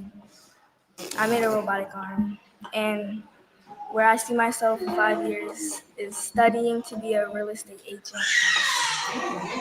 We're gonna work on that. Yeah, real estate agent, you get that inside. You can get that right now. We're gonna get you in it. Let me ask you this: with your project, what did you make last year? An elevator.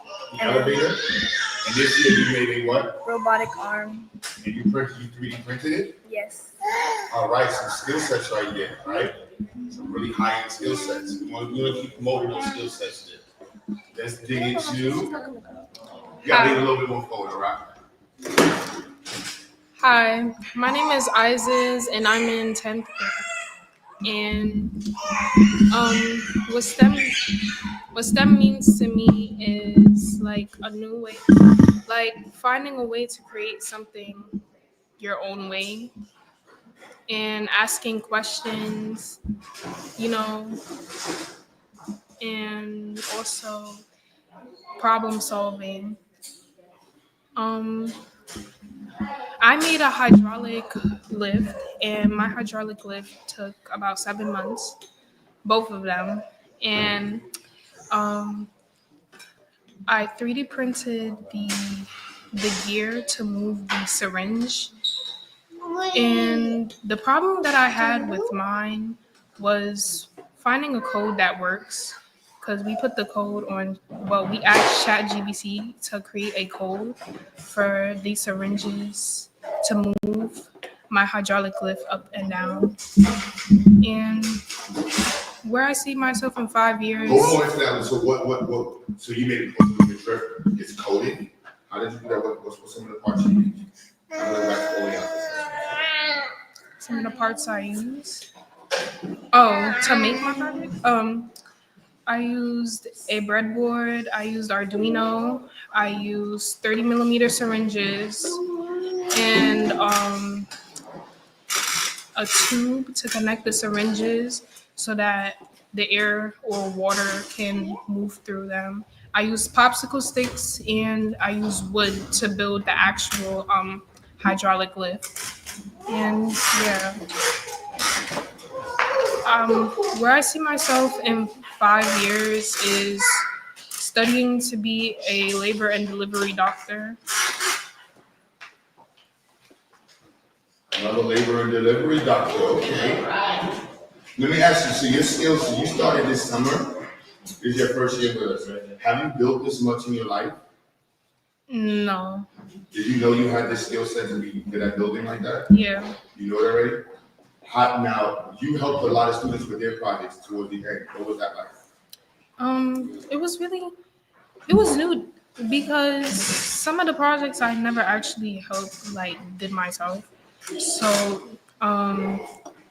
it was very fun and kind of tricky, but at the end of it, all the hard work shows. What's the display that you used? I know some of you are using similar. I believe both of you used the similar. Oh, the LCD screen. The LCD one? The LCD screen. So you had an LCD screen for both of your projects? What was yours? Motors and gears. I'm not sure. Stepper motor. All right, so you use the stepper motor about this. Is that first time using it? And for yours, what kind of motor did you use for yours? On your robot, you know? Yeah, stepper motors. Yeah, all you stepper motors? This is your first time using at this level. Do you think you're going to be way more advanced by December with your projects and your coding skills? Yes. Do you think now? How do you and pushing you into STEM? How do you feel about the community pushing, and specifically Mr. Q and everybody pushing y'all into STEM, engineering, doctorate engineering? How does that make you feel? I feel like it's mostly important for us women, especially as Black women, to be encouraged to do something other than nursing, other than things that we're typically known for doing. So I think that's very important, and I feel like it's the next big thing. This is the future, and yeah. And so you also 3D printed some stuff right, as well. So all of you know how to use Tinkercad and able to use CAD skills.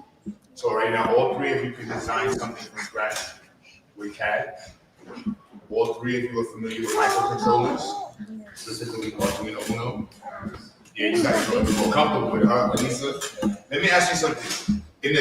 During the science fair, do you find that students work more and are motivated to work more naturally or less? We're motivated to work more. We were talking about this yesterday. I feel like we're motivated to work more because we know that we're creating something. And I feel like, but you said the highest aspect of intelligence is creativity. So I think that's great. And I feel like that's mostly what helps us, what motivates us, what pushes us. So yeah. How do you feel about the creativity? I saw you get a little upset with you try to make one robot the first one, right? And that robot was a little different. So you're still gonna finish that one? Yeah. Now, did you ever think that you would be making robots? Do you know how much a person who does automation technology makes? No. Have you gonna look it up? How much? Huh? How much? About 150 to 200,000 a year. And you know when most people say they're gonna lose their job to AI? It's because somebody like you made a robot to replace them. So would you like to be on the side of replacing people? I know that sounds messed up. I'm sorry. I had to word it like that. I'm just being honest. And so now, lastly, so I know, can you see yourself next year working on projects that are involved in labor and delivery? Yeah, I see my hydraulic lift as something to do with the medical field too, because I think some of the code that you use and the way you set up your screen, they also use it for the hospital bed, right? yeah, they also use it like to transfer patients with wheelchairs. Like, when you get on the bus, the MTA bus, and they pull out, yeah, they pull out the that platform for them to slide up on. Yeah. So it sounds like we're gonna have some students doing research on labor and delivery technology. Is that what we're talking about? And what about you? Can you see yourself doing something for real estate technology? And is that something you can think about before December, trying to work on something that's involved with real estate? Yeah. There's droning, there's aerial design, there's sinographic for mineral rights detection. There's a whole bunch of things you can do, assessing of houses, structural engineering. Like, there's a lot of things that you can do that align with real estate and engineering. Engineering goes with every single thing. There's not a field that you can think of that doesn't include engineering. All right? So ladies, anything lastly I want to say to the future, like Black people in the community? Well, how can the community support y'all more? How can the community support us more? They can send more females, more women to our program. We need more women, Black women in STEM fields. I feel like they can also donate to us. They can also donate to us, and that's pretty much it. Thank you for the support and supporting us. I feel a way that they could support us is, showing out for the community. Not a lot of people, they really not into STEM and stuff like that. And when they see somebody,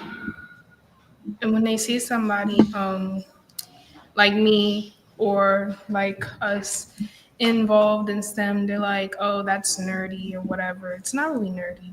It's more like understanding of how things work. It's the real cool. The real cool. And this is part of changing the faces of STEM. Y'all look like what cool looks like. And y'all are also highly educated and involved in STEM. And this is what changing the faces of STEM looks like.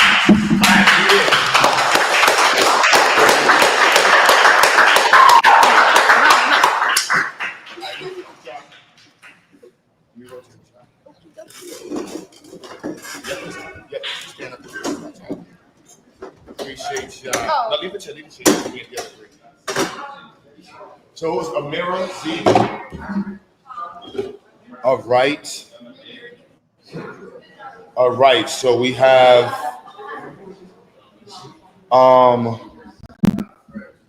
Let me bring up my young brother right here, Messiah.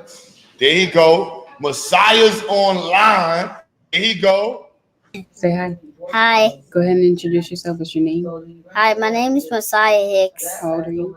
I'm 6 years And old. what grade are you? I'm in kindergarten. So today we're going to be presenting your slides. Go ahead. Today I'm going to be presenting my slides. Okay, you ready? Okay, let's share your screen. Wait, how are you doing now on your laptop? And oh wait, your laptop. It's okay. Okay, go ahead. Okay, Messiah is a bird feeder. Because you'll do the picture. Okay, go ahead. Miss Stella encouraged me. I like nature. No. What? Who encouraged you to make this project? Now go ahead and read it. Miss Stella encouraged me. I like nature, so I was very happy to do this project. Explain this project. Go ahead. This is a bird feeder. This gives bird food and water. This makes it easier for birds to access food and water. Materials used to make this project. What you use? Popsicle sticks, hot glue, paint, strings, cardboard, half of a plastic bottle, bread, and peanuts. Mm-hmm. How will this project help the Black community? The birds help control pests. Populations mm-hmm. that help seeds spread and grow in different areas. What was the process to making this project?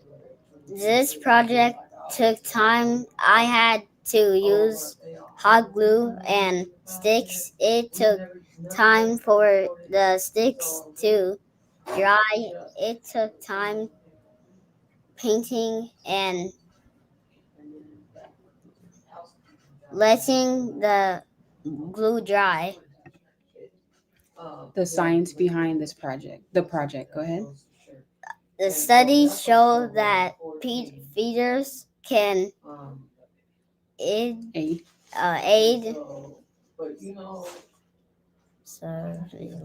Survival. You got it. Survival. They supply food safely. Oh, safely. Instruction for use. Fill the bird feeder with seeds in the food tray and water in the water cup. Then hang up the bird feeder on a tree. Okay, now let's stop sharing. Let's go back here. Okay, so here is his bird feeder. Go ahead and tell them what happened with the peanuts. So I dropped the peanuts in bread, so I had to put in sunflower seeds. And I had to vacuum it up. Okay, so go ahead, pull it. Dad's watching you, baby. He's watching you on YouTube live. Okay, go ahead. You can show them. Wait, what? That's okay. Just so explain your bird feeder. Go ahead. Wait, what happened? Yeah, watch it. just look. Okay. So look, this is your bird feeder. This is my bird feeder. This is the string you use. This is the string I use. So this, before we put it outside, we wanted to present it first. There's a little bit of sunflower seeds in here just to have something in there. And then this is the water cup, right? So you have to cut up cardboard, glue and cut up popsicle sticks. And this is half the water bottle that he used. And go ahead, what do you want to say about it? Yeah, and it actually came out pretty cool, and also how I painted it. Why'd you painted these colors? Because birds can only see light colors. And what? Why is this here? What's this for? This is for water, and this right here is for food. So yeah. So tell them you'll be hanging it outside today. I'll be hanging it outside today. You just wanted to present it first. I just wanted to present it first. Okay, and say that is my project. That is my project. Bruh, I can't believe I'm actually on YouTube. Okay. Hey, you a star, bro. You a star. Messiah is 6. He's in kindergarten. This is his first year in Zyx, and this is his first time presenting anything on live. So he was a tad bit nervous, but he got it. Hey, good job, King. Good job. Let's go. Let's go. That's what I'm talking about. I did get the text message that we got to get kicked out the building. So we're at a little thank you. Messiah, excellent work, excellent work, excellent work. I want to bring up Brother E. Are you ready? You want to? Yeah. I don't know. Identity withheld. I don't know how identity withheld gonna do the identity withheld the way he. It's on you, E. I don't. You got to give me a thumbs up so I know you good.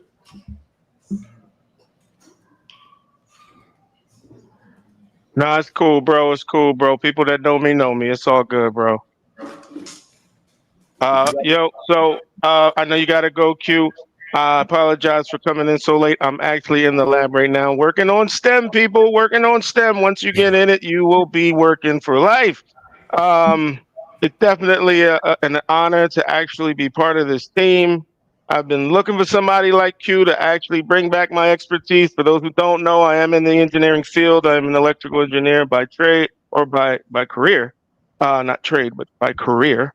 Been doing it for over 20 years and picked up a lot of knowledge along the way. And who am I to not give back to those little black faces that look like me that would have definitely benefited a lot more if I had somebody like me to come back and give that piece. I know Brother Q has been doing a lot of work. I know he actually thanks me for my support, but you understand, bro. This is about the kids. I just really want to just make sure they get every opportunity to do well in this world. All things considered, this is a tough area to get into as far as a career, but once you're in, and it's a learning for life position. I have a lot of fun doing it. Don't get me wrong. It is hard, but it is fun. I get to do everything I want to do creatively. Fortunately for my career, I am a circuit designer. I help you out with as much as I can help them out with. My schedule is crazy limited. That's why I'm in the lab right now. And Q, you don't know this, but the time that I use for the kids, I actually have to make it up on the weekends, but that's okay because that's the sacrifice I make to actually make sure they get me as many times as they can get me. Hopefully I can support more in the future. Like I said, my schedule's crazy, but I do find time to make time for the babies and the kids, man. So hopefully they get something out of this, and hopefully they can pay it forward. So hopefully I didn't cut into your time, bro. Salute to you, good brother. It's GA. Yo, Brother E. I'm sorry. I have to thank Brother GA because I know he fills in a lot for probably when I can't be there, and he's just trying to do whatever he can to support Q in that capacity as well. I wish I had, I could have input as much as this brother has been putting into these projects. But I try to find time as best I can. Hopefully I can get more in the future. But up to this point, man, it's been great working with both of you guys as well as the kids.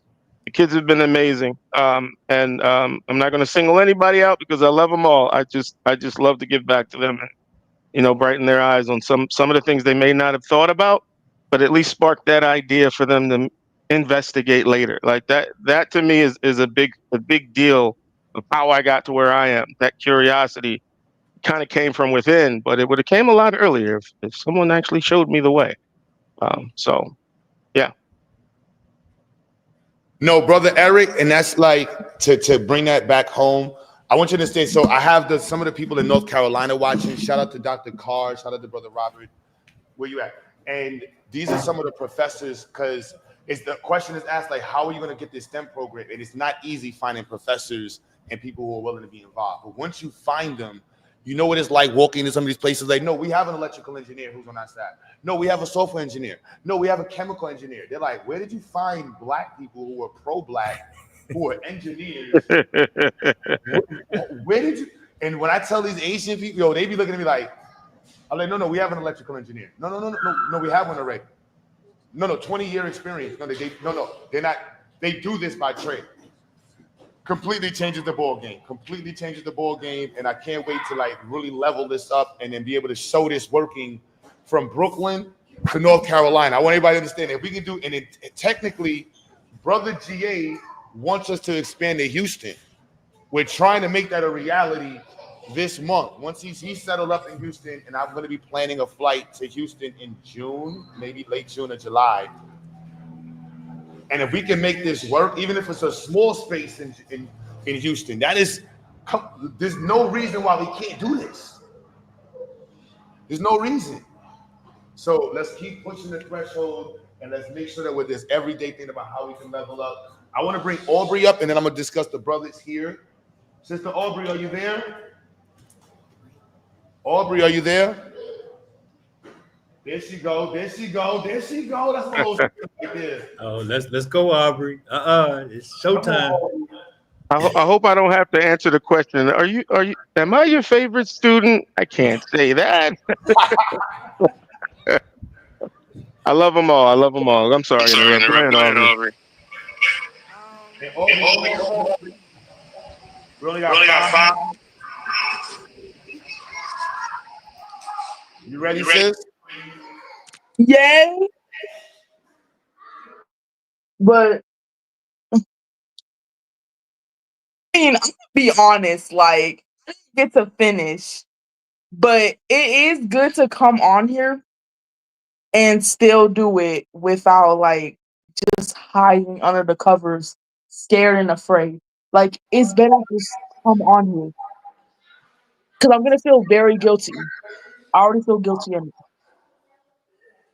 Because you were supposed to start your project like a month ago. I'm sorry, Aubrey. I'm sorry. I didn't mean to say that, Aubrey. That was a teacher statement. I'm sorry, Aubrey. Careful, Q. I'm sorry. My bad. I didn't mean to say that. No, Aubrey is Aubrey is a superstar already. So some of the students, and I'll be honest with y'all, I don't know how to create the schedule smooth. If you ask any administrator, doing one science fair is like, I don't know how to do it. We do 2 science fairs a year. The parents are like, Mr. Q, again? The children like, but if y'all notice, they act differently when they're doing science stuff. It's a complete different student. Like, they leave 2 in the morning, 1 in the morning. Aubrey is like, Mr. Q, shut up and get out. I want to work on my project. So we want to fill this up. So you got it. I guess I'll start with my presentation, but I'm gonna see if the fan works with the battery. And it works.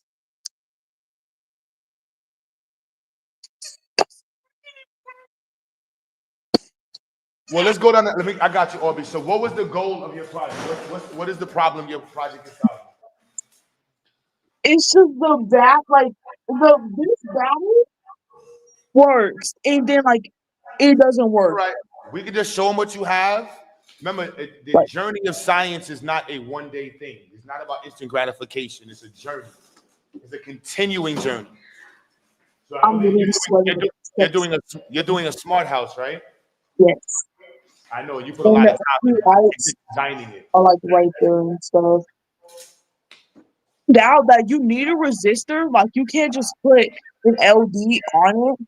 And I didn't know that. So yeah. What do you mean you didn't know that? Go ahead.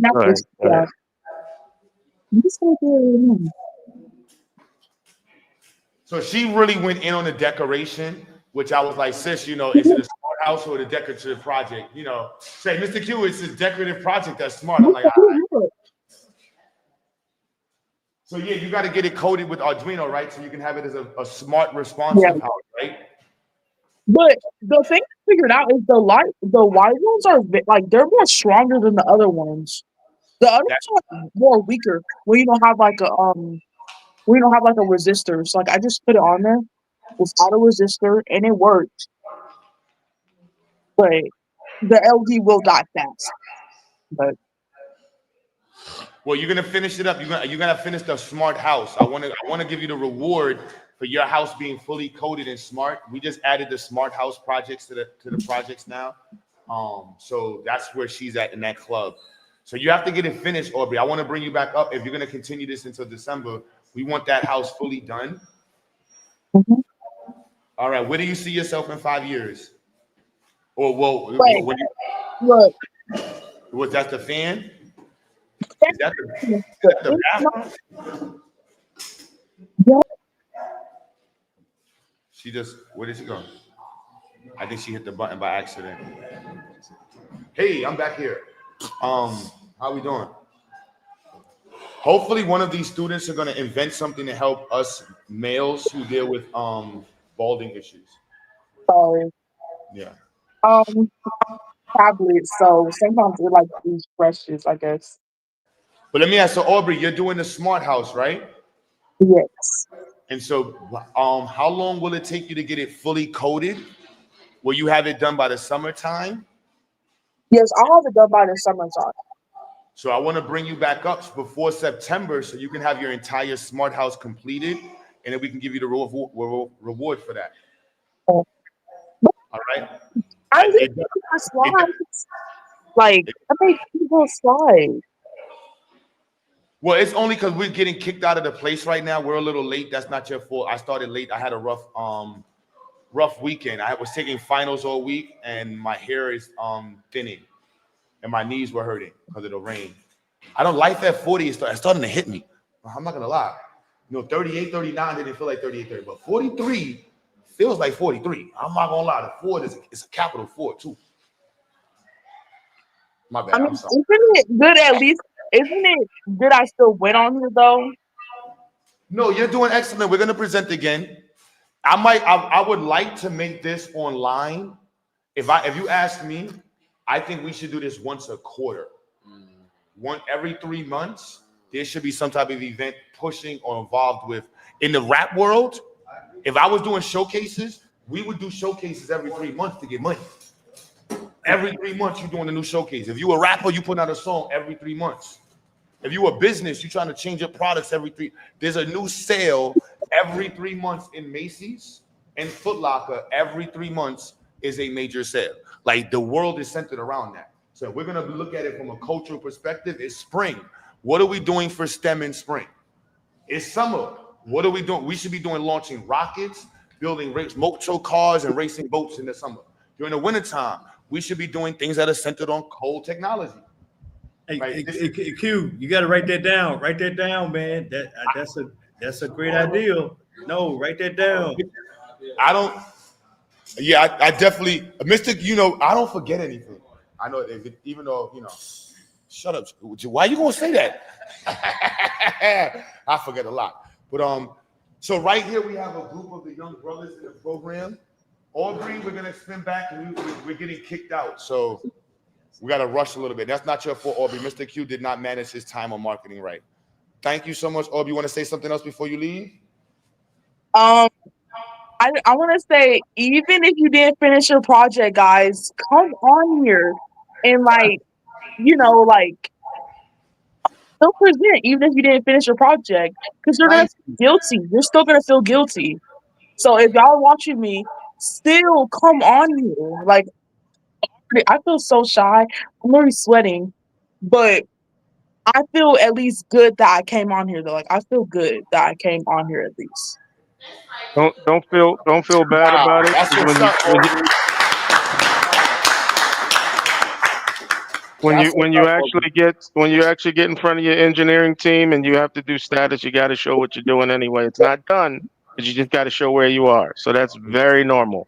So get used to it. Exactly. And that's a skill, Aubrey, And I know that about you. Most people are scared to fail. And so they won't even open the door. And it's another thing with people who open the door and fail and refuse to walk through and carry their failure through the door. And it's people who fail, walk through the door, and never try again.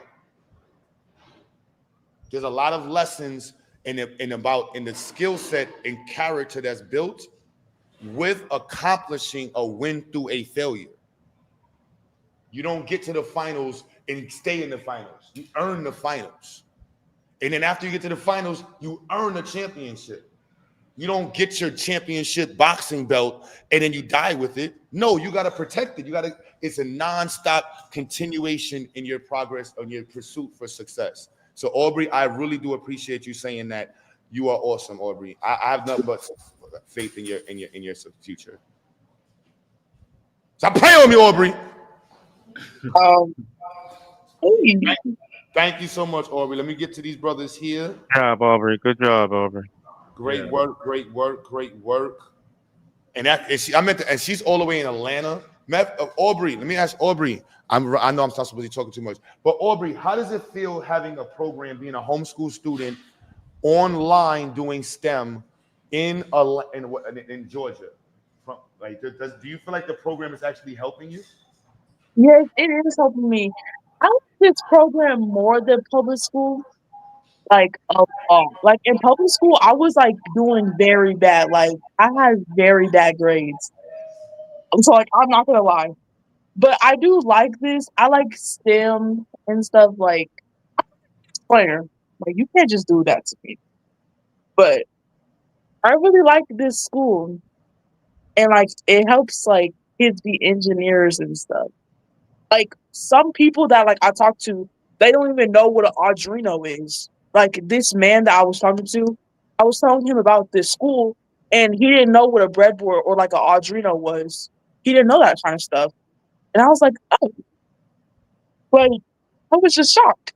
But I didn't get to tell him about the school because, like, you know, he was talking to somebody else. But maybe if I meet him again, I will tell him more about like Arduinos, breadboards, like circuits and stuff. That is awesome, yo, Aubrey.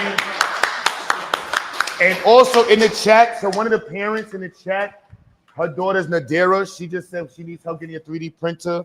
I definitely want to get Aubrey a 3D printer. Her brother Josiah and her, they're young. They need a 3D printer so that way they're just building nonstop. I know for a fact. If you see what Aubrey did with cardboard and paper these years, she presented a Ferris wheel. She made houses. When you add up all of the things that they built, you saw young Messiah. When this young Messiah is going to build all of the trusses, all of the buildings, all of the trains. He's going to do all of the hydraulic projects. He's going to do all the basic coding projects. He's going to do all of the Tinkercad projects, all of the designing projects. By the time he's 15, his skill set is going to be unparalleled. You have to go to Asia in certain countries to get his level of skill set. That's what we're going for. And we want them to be like, no, you can only go to Zions to the Black community. You got to go over there to get them kids and them because I don't.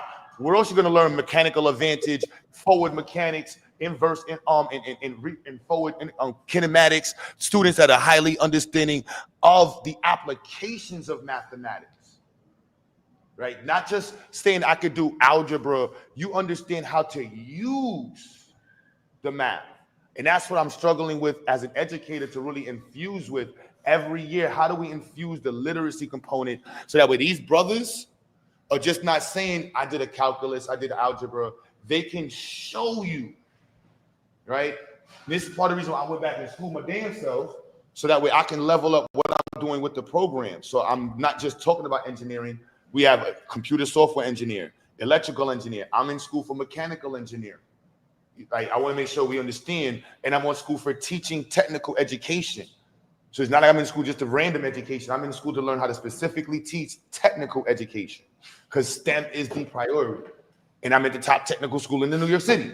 So I want to make sure that we understand we're taking from them and bringing it directly to us. This is my son right here.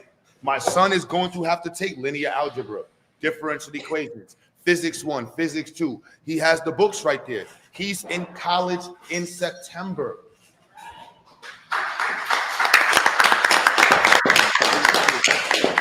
Everything's right. He, I believe, hopefully is going to be doing mechanical engineering as well in the same school I'm in, or better. The school is already not good enough for him, for none of these students. I like NYU and private schools. Us now attaching to North Carolina, we can connect with North Carolina A&T, big HBCUs. This is what we want to showcase. I don't know, Dr. Carr or whoever we're watching in the chat. This is what we want to do from Brooklyn to North Carolina. The great exodus was Black people leaving the South, my family, the Carolinas, and coming up to New York, moving to Harlem, and thinking we made it to the big city.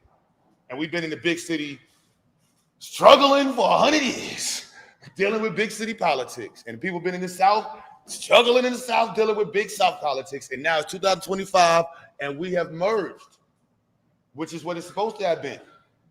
And so right now, this is some of the stuff we're talking about, because kids in Kinston, North Carolina, South Carolina, Florida look just like this. Put your hoodie back on. Go ahead. Go back to teenager lock-in mode. This is what teenagers look like when they lock in.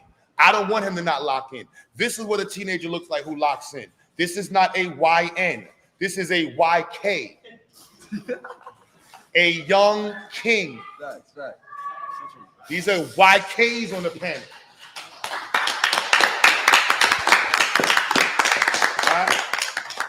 Yeah, YK, right here, this brother. I need to make sure you got 4 years. 2 years on one degree, 2 years on the other one. The 2-year degree, his father's right there. We're promising his dad. 2 years, he needs to be at the $80,000 club. 100,000 better. But a 2-year degree in New York City Tech, he's going to be at the 80,000. You know what that does for his family? You know what this does? My son, at 19, nobody in my family made no money at 18 years old. My father was in Vietnam killing Vietnamese people. My grandfather was in Korea killing Korean people. And my great-grandfather was killing somebody in somebody else's country at 18 years old. He will be in an engineering program en route to making $100,000 by 19 to 21 years old. Completely unchanging my family's background demographic. I want to understand the 3 girls you just saw up here. When we do this in North Carolina, you're taking children who are in areas where the entire city the average income is $20,000 in some areas in the South. An adult, 30, 40 years old, making $20,000 a year with 3 kids. That is not poverty. That is a death sentence. In America, that is a death sentence. And I just want to be clear, we're surviving it, but that's not what it's supposed to look like. So I'm going to shut up and let them talk. So go ahead, come on. What are we working on? How do you feel about STEM? They're kicking us out the building. Y'all don't see what's going on online. They're emptying the building. And I'm telling you, we're getting ready to go. But online, y'all look good. Let's go. And Brother Damo's going to come on after them.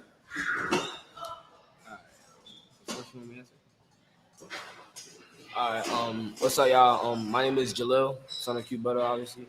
And I want you to see, this is my son, and this is what Pan-African relationships and Black nationalist relationships look like. This is my pride, my joy, and I love you so much, man. You make me so proud of my sons, and I hope I'm doing a great job as a dad. I would not be who I am if it wasn't for you in my life the last 16. You changed my life. When he came out, and Marshall, I was like, oh my God, my life changed. And look at him now, we here, and I want y'all to see dads matter, mothers matters, families matter. Love you, King.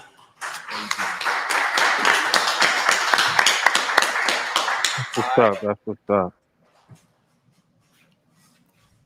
You good? All right. Like I said before, my name is Jalil. I am 15 years old right now. Well, 16. And 15. I be throwing his age. You still only 15? So what's that means to me, right? Yeah, what STEM means to you? What was it like with the projects? What's it like having your dad that push you and bother you all the time with STEM, force you to do all this stuff? Because a lot of children struggle in the movement because us parents who want to be super Pan-Africans push our children into it. And I know that might be a lot on you. So I want publicly, I know that's been a lot of pressure on you, man. Every event you got to show up. Every science fair you got to stay late. Everyone. And I know I put a lot of pressure on you, bro.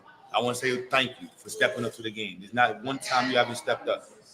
Yes, I admit. I admit my dad has been pressuring me to do it. I have sometimes always been thinking like, damn, like he really got me working all night, like all night. But I've been realizing that like it's because he loves me and he wants to make sure that I'm far good into the future. I'm not just some. I can say it. Be respectful. All right, yeah. All right. So I'm not some YN in the future just robbing someone, saying, "Yo, run your pockets" and like that. I don't want to do any of that. I want to make sure I'm making money by the end, like by the time I'm 18 ready, and having a far future, providing for my family, make sure we all good. I don't want to be like a idiot. I want to be an idiot. And so far, what STEM means to me right now is different. Is different like it's like basically different fields for me to. I'd say I would choose. I'm a mechanical engineer. I major in every single one of them because I want a basic understanding of every single one of them, and I don't want to like. So what? Every single one? Were you talking about electrical engineering, Engineering, mechanical computer? engineering, mathematics, obviously, algebra 2, linear equations, differential equations. Yeah. You gotta get that math up, baby. And yeah, I've been doing them for the past few years. My dad's been teaching me. And you're a good teacher, by the way. I can do better. I gotta be better. You can do better. Yeah, you can do better. I can do better. I will do better. Yeah, okay. And what I see, honestly, for that class question, what I see myself in 5 years. Where do you see yourself? Where do I see myself? Honestly, at first, I was thinking about how I don't know how to answer the question because a lot of kids don't know where they're going to be at in 5 years. It's a tough thing to know. They don't know exactly where they're going to be at. Really. Yeah, my fault, that makes sense. So, but where I see myself right now is just moving forward into what I can do best. All right, I ain't mad at that. That's being a mechanical engineer. Yes. So you already see yourself as a mechanic. So what did you make as a? So I know you went and brought the car up. You didn't bring the 3D printed one. Let me see it real quick. Because I can see it over there. So far my teammate's not here. But I'm afraid to put his name out there. I made a 3D-printed car and with a 4-bar liquid system suspension. And this is not it, the 3-bar. This is a different design. And you made this out of wood, though. Yes, this was out of wood. So you made a linkage system out of wood. I want to show that off because I know not everybody understands. So that shock, look at that shock right there. Look at that shock right there. He made this from scratch. And I also coated it with Arduino in it. There's a lot of wires. But I made another one, but we had more space in it. My friend Corey, he designed it and he helped me make everything. He designed it and I just made the pieces. So I want to give him props for everything. He's been helping me out. I've been struggling while I was making it. And I want to say thank you, Corey. So thank you, Nas, too, for helping me out. Thank you. That's teamwork makes the dream work. Exactly. That's what I'm talking about.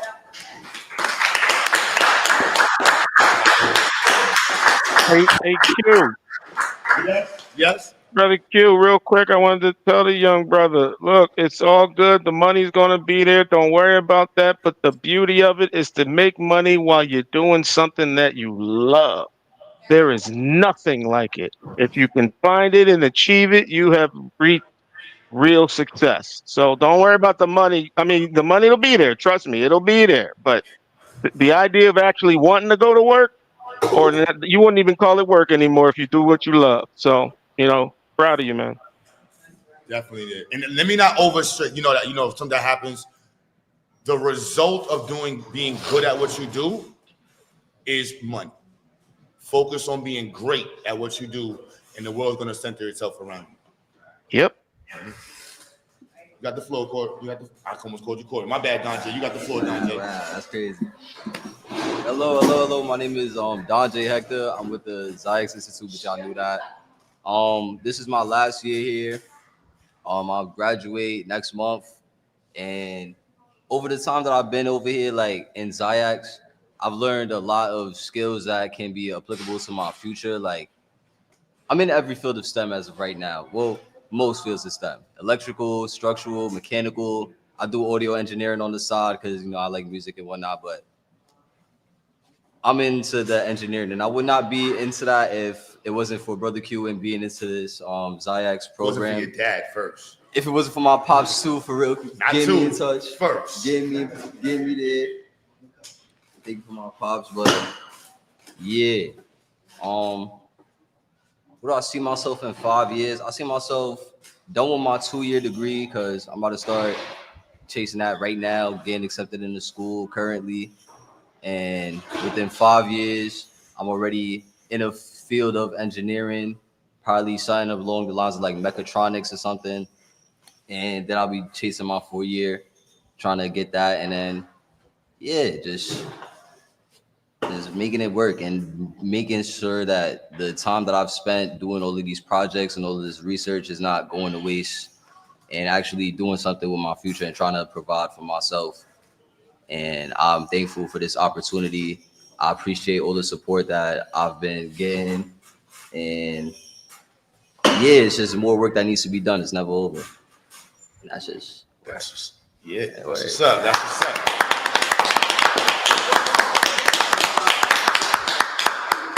And I want to make sure it's clear. So it's been a challenge. You're taking your third time taking the SAT. It's my third time taking my SAT. I gotta do that next week. You see that? I want you to understand. So we're refining the culture in the institute to make sure we get the best out of the students, and they're producing and performing beyond on par with the other part of the world, but also recognizing that this is what it takes to get here.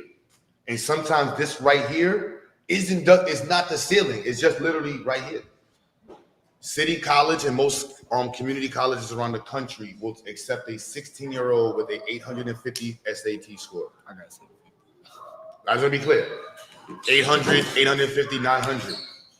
Just to be clear. So if your child can get that and go to 2-year college at 16 and they're in public school, put them in community college and get done with it. Just look at it. If you think I'm lying, just look up the statistics if I'm lying. Now, with that being said, Brother David, and you got to show off his clothes, man. His father is one of the designers, one of the like Brooklyn's legendary hood clothes designer. He did everybody's shirts. A 37D hood legend, and so this is his father's clothing line. Like, it's really fire. So if you ever come to New York, you're gonna see that Flatbush logo walking anywhere, and his father's been doing it for years. Also, the Brooklyn T-shirt that Fabulous made known. His father pretty much did everybody's hood clothes that was a rapper or mixtape rapper or DJ in Brooklyn for like the last, how old am I? Yeah, like 20, 30 years. Like a good say 20, 30 years, my man been doing this, so. Oh, yeah, the transform. When they go that, that's transform. That's lock-in mode. That's lock-in mode. All right, that's enough of his hairline. That's enough of his hairline. We ain't showing no hairline right now. Mr. Q is struggling. That's why I'm really pushing STEM. We need Q. Go ahead, Dave. How you doing, Dave? Hello, my name is David. I'm 13 years old. And my time at Zyx with everybody has actually been really well. Been here for 3 years. This is my 3rd year. It's just like crazy to think that how far I've come in such a short time.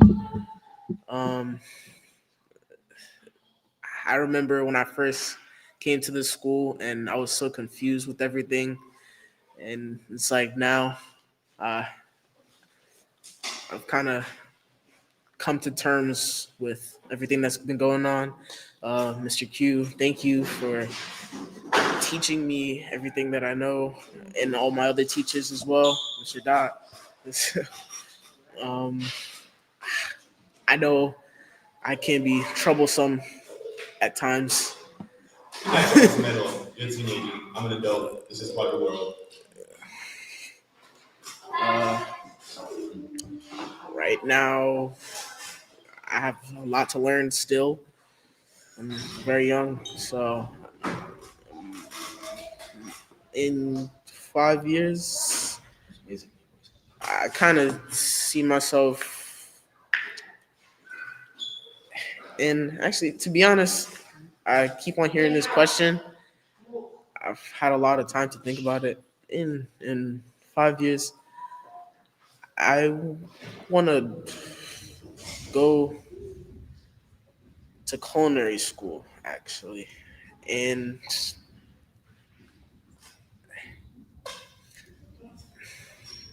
to be honest, it's a lot. I know I'm being taught a lot of engineering and STEM based stuff, and before I reach that point in my life, I most likely will be using a lot of the stuff I'm learning now in the future before I get to the point where I want to become a full-fledged chef.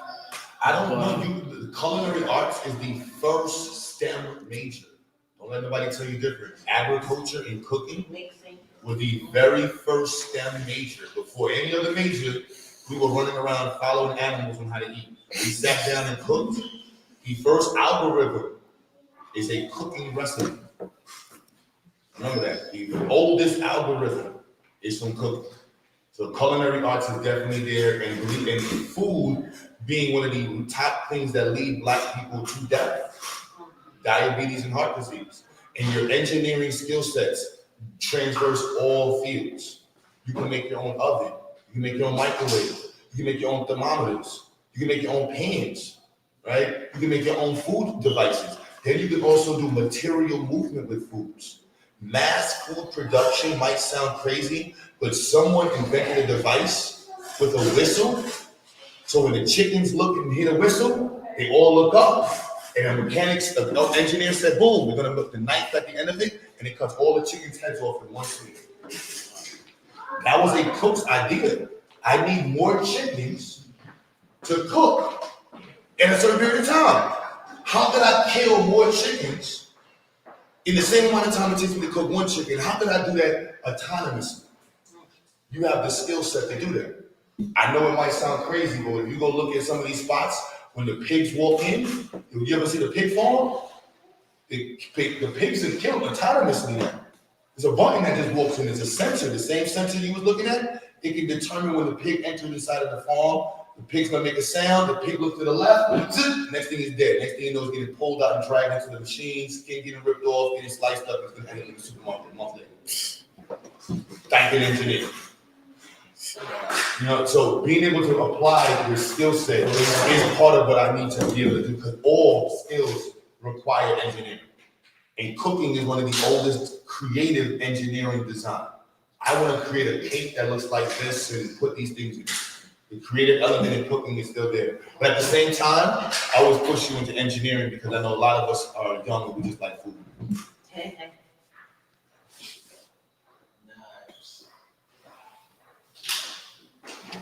My bad. No, but you know, sometimes, and I don't want to be a hater because sometimes it's accused of little tough haters, so you might do that thing. But shout out to all the culinary artists. We need more Black cooks. None but success in the future. So I want to see your own oven. DoorDash and Instacart were possible. Yes, there was somebody in the chat said DoorDash and Instacart. Somebody said, I want to help people who are hungry get their food faster. DoorDash. Like they never stop applying the engineering. Somebody said, how do you make fake eggs? Think about that. Somebody said, how do you make milk dry? Food manufacturing is one of the top skills we need in terms of engineering. We need more of this, so don't only look at it being a chef. Understand that you are taking on the world of food. That's chemistry, bro. That's chemistry. And I want to support it. And I'm changing, and I was a little hardline-ish. But with GA, brother Eric, and of course AI, brother Doc, we can expand that. So I need you right now to start thinking about your culinary art engineering project today. So in December, we got $1,000 for you. You do something right. And look, man, he made this automated.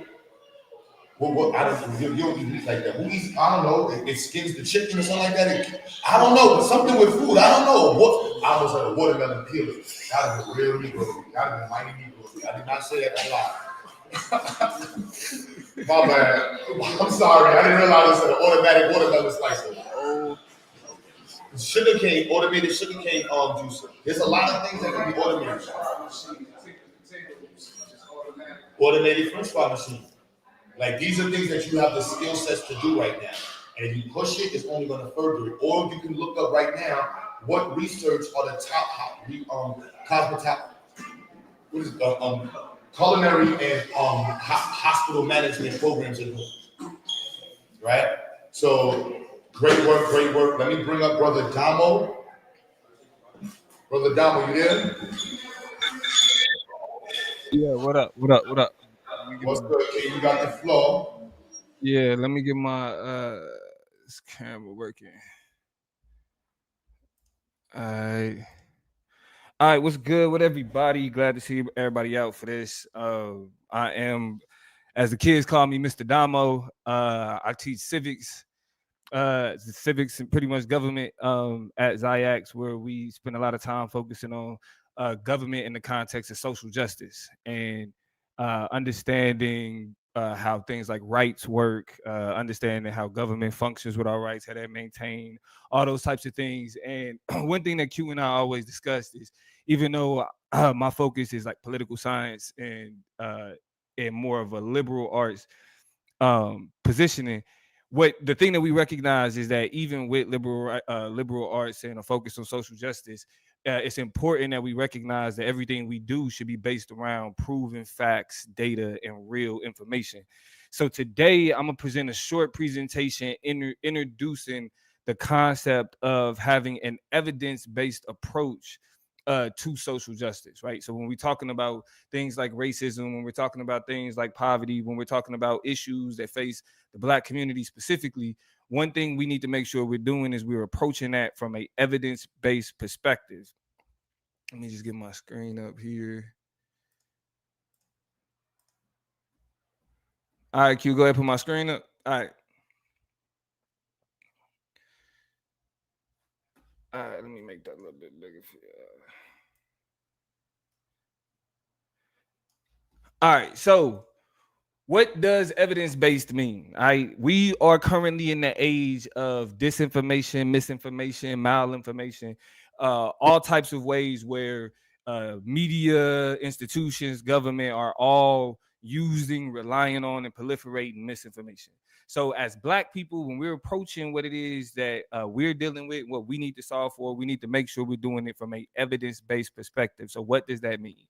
Evidence-based means making decisions or taking actions based on the best available facts, data, and research instead of just opinions, traditions, or assumptions. And this is where STEM plays a extremely important role in approaching social justice and dealing with Black issues, is because, again, we're approaching it from the best available facts, data, and research instead of opinions, of social media perspectives, and all those other words. So what that means is that in social justice work and where it intersects with STEM is that we're focused on identifying real problems using facts, like using surveys, statistics, or studies to show where inequality exists. For example, showing that Black communities are more likely to live near pollution, right? There's data that proves this. So when we talk about studies and statistics and surveys, we have things called qualitative studies and we have things called quantitative studies.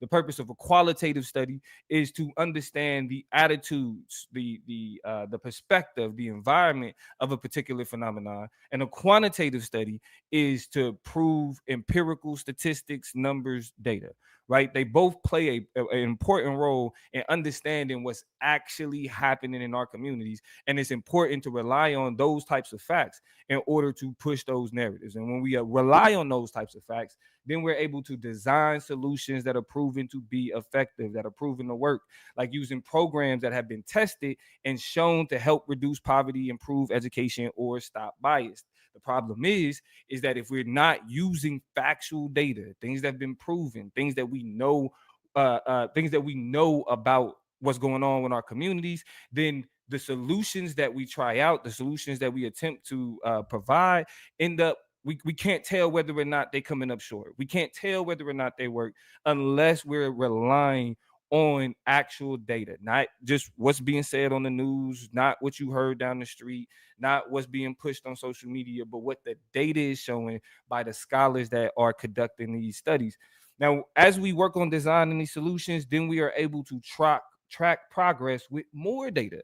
If your solution does not involve tracking where you start and where you're trying to be, then your solution will inevitably fail, because we don't know what works unless we are actually collecting data, analyzing the situation, and figuring out whether or not things are improving, whether or not things are stagnant. And without a clear focus on understanding that, then the things that we call solutions turn out to be ineffective. And then lastly, evidence-based approach, you're able to hold systems accountable, because when you have the facts, you can demand fair treatment, you can demand what you need, you can approach it from productive solutions. So when something is evidence-based, it means that it's backed by proof, not by guesswork. It's like using science and facts to build a conversation about what it is that we need as Black communities. As a Black community. So an evidenced approach to social justice uses science and facts to expose problems and build real solutions. Instead of just saying that's unfair, an evidence-based approach asks these questions: what does the data show? Who is the most affected? And what has worked to fix this before? Like, we can look at what we experience and say, these are the bad things that happen to us. This is what's going on in our communities. These are the issues. But without actually having the evidence to explain and articulate what these things are, we're really just regurgitating social talking points. This is what's wrong with the Black community. That's what's wrong with the Black community. But without actually having the real data to understand what's happening, then all we're doing, again, is we're being parrots, regurgitating information.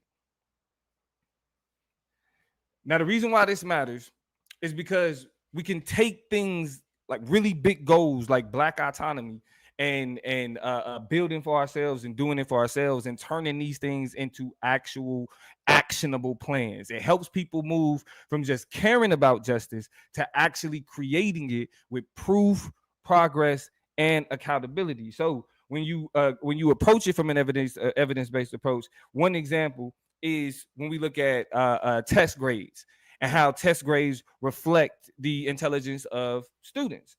And when you have communities like the community I come from, where they would just say, okay, these kids from these schools have terrible test scores. So these kids must not be smart, right? No, an evidence-based approach to social justice becomes extremely important in these types of situations, because we're able to look past perpetuating the stereotypes to understand what's actually happening. So first, an evidence-based approach to social justice studies the problem.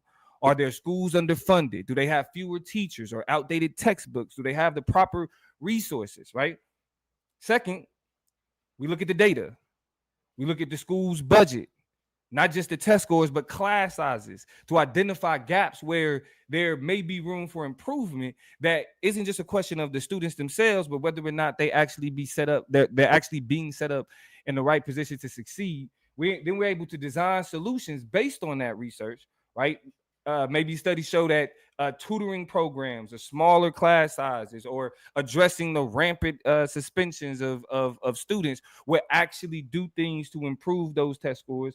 And then we're able to look and measure the results, right? After the solution is tried, we check, did the scores go up? What else did we need to change? What changed? What noticeable change was able to impact how students were able to do? And so an evidence-based approach would allow us to look beyond the ways that Black people, Black students, Black workers, Black teachers are positioned by stereotypes, and look at the actual data and see that it's not a question of our intelligence or our aptitude, but more a question of the circumstances surrounding the areas in which we're trying to succeed. And when we're able to uncover the bias, when we're able to uncover the discrimination through the numbers, through the data, then not only do we undermine the stereotypes, but like I said repeatedly, we're able to build the type of solutions that's necessary to address those things. And so, why an evidence-based approach is important? One, it separates truth from myth. It allows us to see what's really going on and ignore the lies. When people say black people the problem with this, black people the problem with that, I guarantee you that there is a study or a statistics that proves that black people are being put in positions to undermine their ability to succeed at these things. And when we focus on that, when we focus on the truth, then that's how we're able to produce better results and better things what we want to see for the black community. Second, it reveals patterns, not just moments. When we see things like Black Lives Matter and we see things like people getting murdered in the street, right? Those are treated as these spectacular instances of violence. But when we're able to look at the data associated with policing, when we're able to look at the data associated with black students being over suspended, when we're able to look at the data of black women being underpaid, then we'll see it's not just an instance of one lawsuit, one viral moment, or one celebrity getting canceled. There is a pattern of normalization of discrimination, of degradation, and of undermining black progress. And so data allows us to see the normalization, not just the spectacularized moments that we see go viral every day. Third, we're able to make smarter solutions.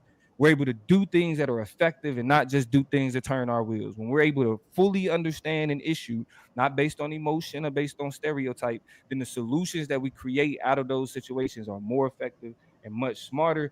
And it gives change staying power. When we are able to look at it and say, this is the real problem, not what's being sold, when we actually address that problem and produce better outcomes for our communities, it has a better chance of maintaining. The reason why progress for, or things that we call progress for black people, fail repeatedly is because those strategies don't address the real problem. Where Malcolm X talked about a knife being in our back. If we pull that knife, if it's in our back 9 inches and you only pull it out 3, is that progress? The progress is removing that knife. And when we realize that what the real issues are, using statistics, using data, using research, using our scholars, then we're able to understand that the knife needs to be pulled completely out, which actually creates the conditions for things to heal and for things to be better.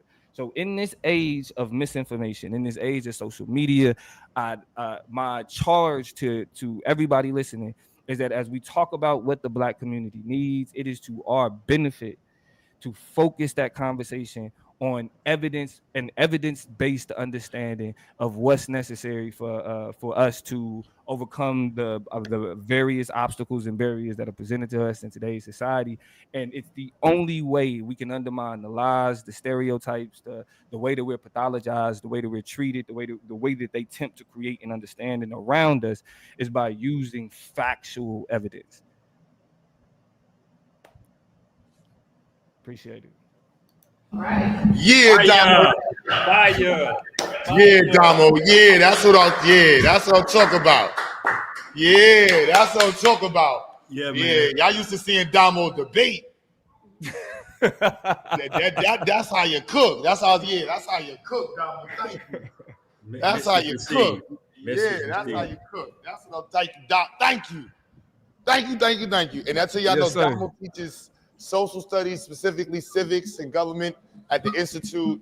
It is an honor to have him on the team. That brother is sharp as a whistle, B. I don't know why they say sharp as a whistle. We're gonna say sharp as a what's the razor we carry in our mouth? What's the razor they used to carry in their mouth? Yeah, see. Jim Star, yeah, Jim Star.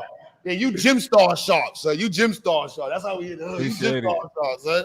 Yo, yeah, Damo, appreciate it. Nah. I mean, I appreciate the opportunity, man. Y'all, as you know, I start my day out with the kids, and for me, it's been extremely enlightening. I learn from them just as much as they learn from me, and to be a part of the movement has really been an honor. So I definitely appreciate it. Nah, that's definitely yo, appreciate it. That was pretty much. We're at the end of the event. We have 2 parts left. Now, I don't want to seem like we on some mafia stuff, but the young brother here's father pretty much bought, there wasn't a huge turnout, so most of the raffle tickets was bought by one person. So he won. So the young brother right here, let them see, tell him your name, what age you are. So just so y'all know in the chat, this is Regular Joe's son. We're going to jump him, bro. If you have, no, you stop. But go ahead, bro. Let them know what grade you in. So my name's Joseph Thorpe. I'm in 8th grade. About to graduate. Thorne. Joseph Thorne. Thorpe. Thorne. Alright. I'm about to graduate to high school next month. And my dad bought 200 tickets, raffle tickets. He just something like that. He got some decent amount of Hey, shout out to Regular Joe. Shout Is out that to Regular Joe. RJP? Is that's little RJP? That's little RJP right there. That's little RJP.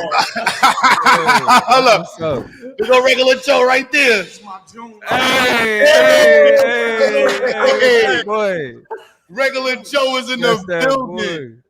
And his son got the 3D printer. It's an Ender 3D printer, so get you into the world of building and designing. And let them see that. Let them see that. Yeah, let them see that. That's an Ender V3. All yours. 8th grader. And we want to see some builds.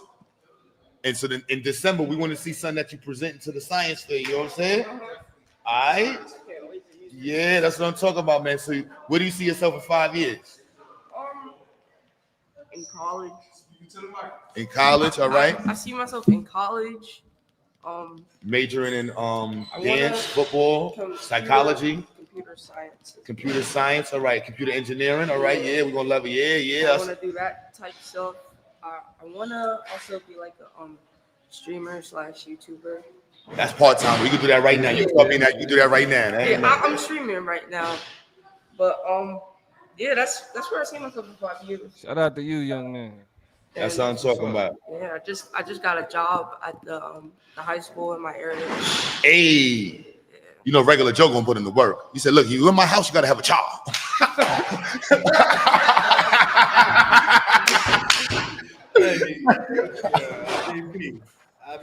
Very good, very good, man. Proud of you, proud of your father. Talks about you all the time, man. Great work. You got a dope father, man. Great work, great work. Come on, little man. You want to? Come on now, come on now. You look at me, Mr. Q. I don't even know you. I don't even know who you are, Mr. Q. Look, you won the plane, man. You just gotta say hi, man. They say I'm a future engineer. Kasir, come here. I know I'm alone. That's why I called my son. That's why I called my son for security. Kasir, now I'm messing. Come on, come on. There's a new student. Hopefully, he's gonna be a student in our program. You won the plane? You got the plane? You gonna be a future doctor or engineer? You don't come here, look at it, come over here, talk to the people. Just tell your mommy, say, "Mommy, I love you." All right, now I see you. I can see you as a. Let me see. Hold on. I think camera. Does he? Oh my goodness, mechatronics engineer. You like Transformers? You like Optimus Prime? You know how he transforms? You could make one in real life, yo. You know that? He looking at you like, who is Optimus Prime? By building your mind, we're gonna show you how to do it, and you can make a real life Optimus Prime transform. Not, my bad. I hate y'all generation. I'm saying it, and I'm thinking about Optimus Prime transform. Let's use. I know. What's the other? A Bumblebee. Bumblebee. We're not gonna say Transformer or Optimus Prime. I'm sorry. Those terms have been co-opted. I'm sorry, but engineer, doctor. Can you show them what you got? Lift it up. Let them see. Hey, you got that? So all you got to do is say, "I'm a future doctor or engineer." Which one you want to say? I'm a future doctor. I'm a future engineer. Which one you want to say? Which one you want to say? Hey, just say you the engineer future. Or doctor. Which one you can You see? the future. You can see yourself doing surgery, being a doctor. How about making transformers and toys and big machines? You can see yourself doing that? You don't know? All right, close your eyes real quick and say, "I'm a doctor." Okay, close your eyes. You picture yourself with your doctor suit. Close your eyes, good. You own a hospital. Say, "I own a hospital." Yeah, say, "I own a hospital." Yeah, say, "I own a hospital." Close your eyes. It's your imagination. You got to start in your imagination first. You got to picture yourself being the owner of a hospital. You don't know how to close your eyes? Let me show you. I'm going to do it with you. Look, I'm going to close my eyes and say, "I'm going to build a school for black kids to be superstars." See? I'm going to be a super engineer. I'm gonna be a superhero who makes things that saves the world a better place. You want to be a superhero who makes the world a better place? Yes! Yes! Yes! I'm talking about. You know who makes the world a better place? Engineers. Give me a high five. Give me a high five. Yes! Yes! Give me another high five. Punch my hand. Punch it. Punch it hard. Punch it hard. I'm an engineer. Engineer. Say engineer. Say it like engineer. Say, how about doctor? Science. Say science.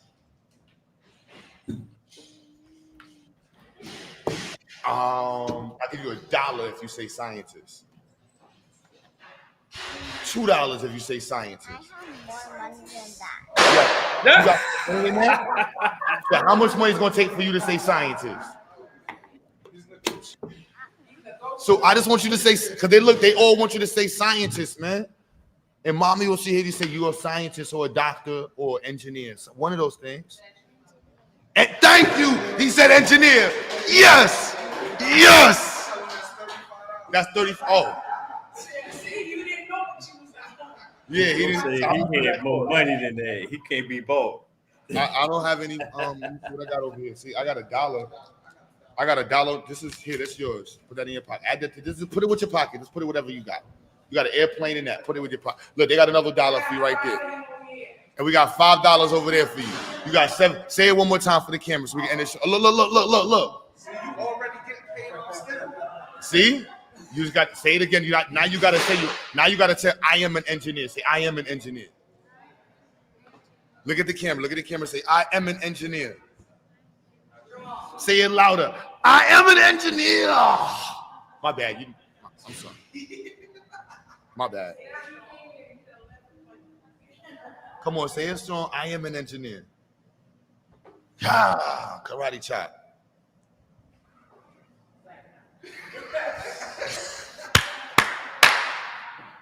It's all right. Some of the brightest people in the world are shy.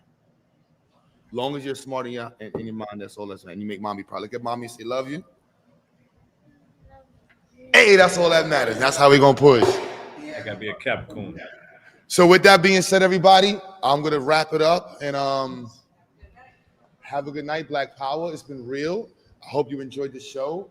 We're going to be doing this in December. I'm telling you right now, we need help.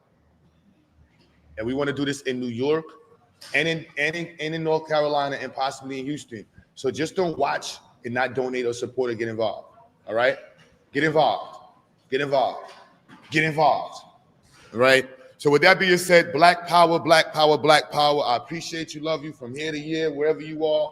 Keep pushing, keep pushing, keep pushing. This was the ZyX 2025 STEM Expo and Science Fair. We'll see you in December. Please spread the news. Black Power.